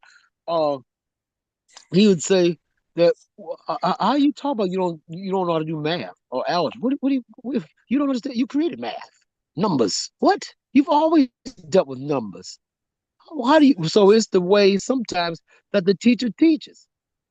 Right, Because when you got right, black schools that come in and say we got a 100%, a 99 point some percent success rate in our educational process, it's because they're teaching their own kids from their own perspectives. and and That's you're not gonna they ever. hands-on learners now. Like they gotta see. Like me, I'm Yes, the same and they way. I and got let they thank got I you. gotta see it and let me do it. There you go. Yes, sir. Yes, sir. So they know this because that's how we are anyway. We study signs and symbols and language. Give me them three and them. We damn it, you really you can give me a list and don't write shit down. I bet you I remember it. Or a symbol, and I let that symbol mean something, something, something. I bet you I remember it. Right. And that's how you are. That's how we are. A one symbol can mean danger. Yep. Going to the wrong hood and don't understand That's symbols. right. That's right. You know what I mean? Even now. But the point is that's who we are. And if we study us, that's when we'll find out that you're not gonna get away from that. That's deeply rooted in your DNA, in your psyche, That's you right. know. Them So yeah, that's we right. teach from those, we teach from that, yeah, we teach from that, they're able to grasp it differently. And then apply it. Application is the ultimate result of any information, is to be able to apply it and see how the fucking shit works. I can talk to you about fishing all day long. You won't get the same rise out of it until your ass actually apply what I've taught you. You've actually gone to do it, and now you sitting there frying your shit up, or baking, or Right. however you're gonna eat it. And And the once point you done is, caught, if anything, and that's it. Yeah, that's intelligence. Now it's applied. It's intelligence. that's right. Period. Period. Once you apply it, then now you know how to get it on your damn self. That's right. And That's you right. can take the show on the road. Yeah, Now you can take it to the you can take the show tribe, on the you can road. take it to the people, and now everybody know how to do it. You, that and not everybody fishing. Now Everybody everybody fishing. fishing. We all Everybody eating. doing it now. Shit, Now we all gonna we're eat. all We eating. gonna eat And same good thing with too. building. That's right. Same thing we building. Imagine if the young brothers got serious about learning something and then just passing it on like they passing on carrying these guns and getting these tattoos and claiming they got ops. What if they spend energy on something positive and they all eating, they all still eating, they all still shining, and they all still moving around, much different than they've ever moved around before. Because now they can take their show on the road, but these niggas can't go nowhere behaving like they behave. They can't take that shit nowhere and learn and teach nobody nothing that's gonna be No. successful for them. Nothing. No, man. No. So that's the shit we got to turn around too. Yeah, we got to turn that shit around because this they ain't getting it. Not with the current situation. Mm-mm. No, no, man. But We got master teachers, blast I tell you masters what out though, there. more and more of our people is really starting to pay attention though, E. We got Oh more fuck yeah, I know. we got I'm more and more thankful for of that. our people is really starting to pay attention now, man. I've really been Yep. paying attention to that, and you see a lot more people and they're youngsters too. A lot of youngsters is is you know, I'm gonna tell you like this here, man. And this is you can look this up, but Christianity is starting to lose, you know what I'm saying, lose its grip. As far as numbers. Yeah, it's starting to lose its grip as far as members and shit. Yeah. Yeah, you got that's real talk, man. Yeah, you gotta that's real Yeah, talk, man, man. it's been a good They're discussion. starting to So really lose their grip. More and more yeah, people yeah, is running from Christianity now. yeah. Yeah. Because Yeah, man. it don't line up with reality. It don't line up with history. It It don't don't line up line with up with reality. reality. No, it don't. It never will, man. Never will. No matter how they try to twist the history, try to mess the dates up. You know what I'm saying? It don't fit. None of that stuff fits. You know what I mean? None of where they think they got their history from. But yeah, hey man, good show though, E. Appreciate you, man. Yeah, appreciate you, bro. Yeah, for sure, man. Family, like, subscribe, share, give us a like. I mean, give us a comment. Let us know what you think. And we're gonna get back with you next Friday. Just coming up Friday, 7 p.m. Eastern Standard Time. Open mic.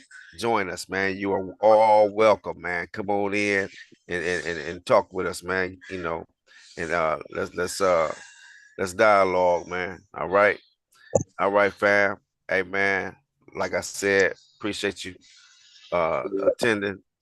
And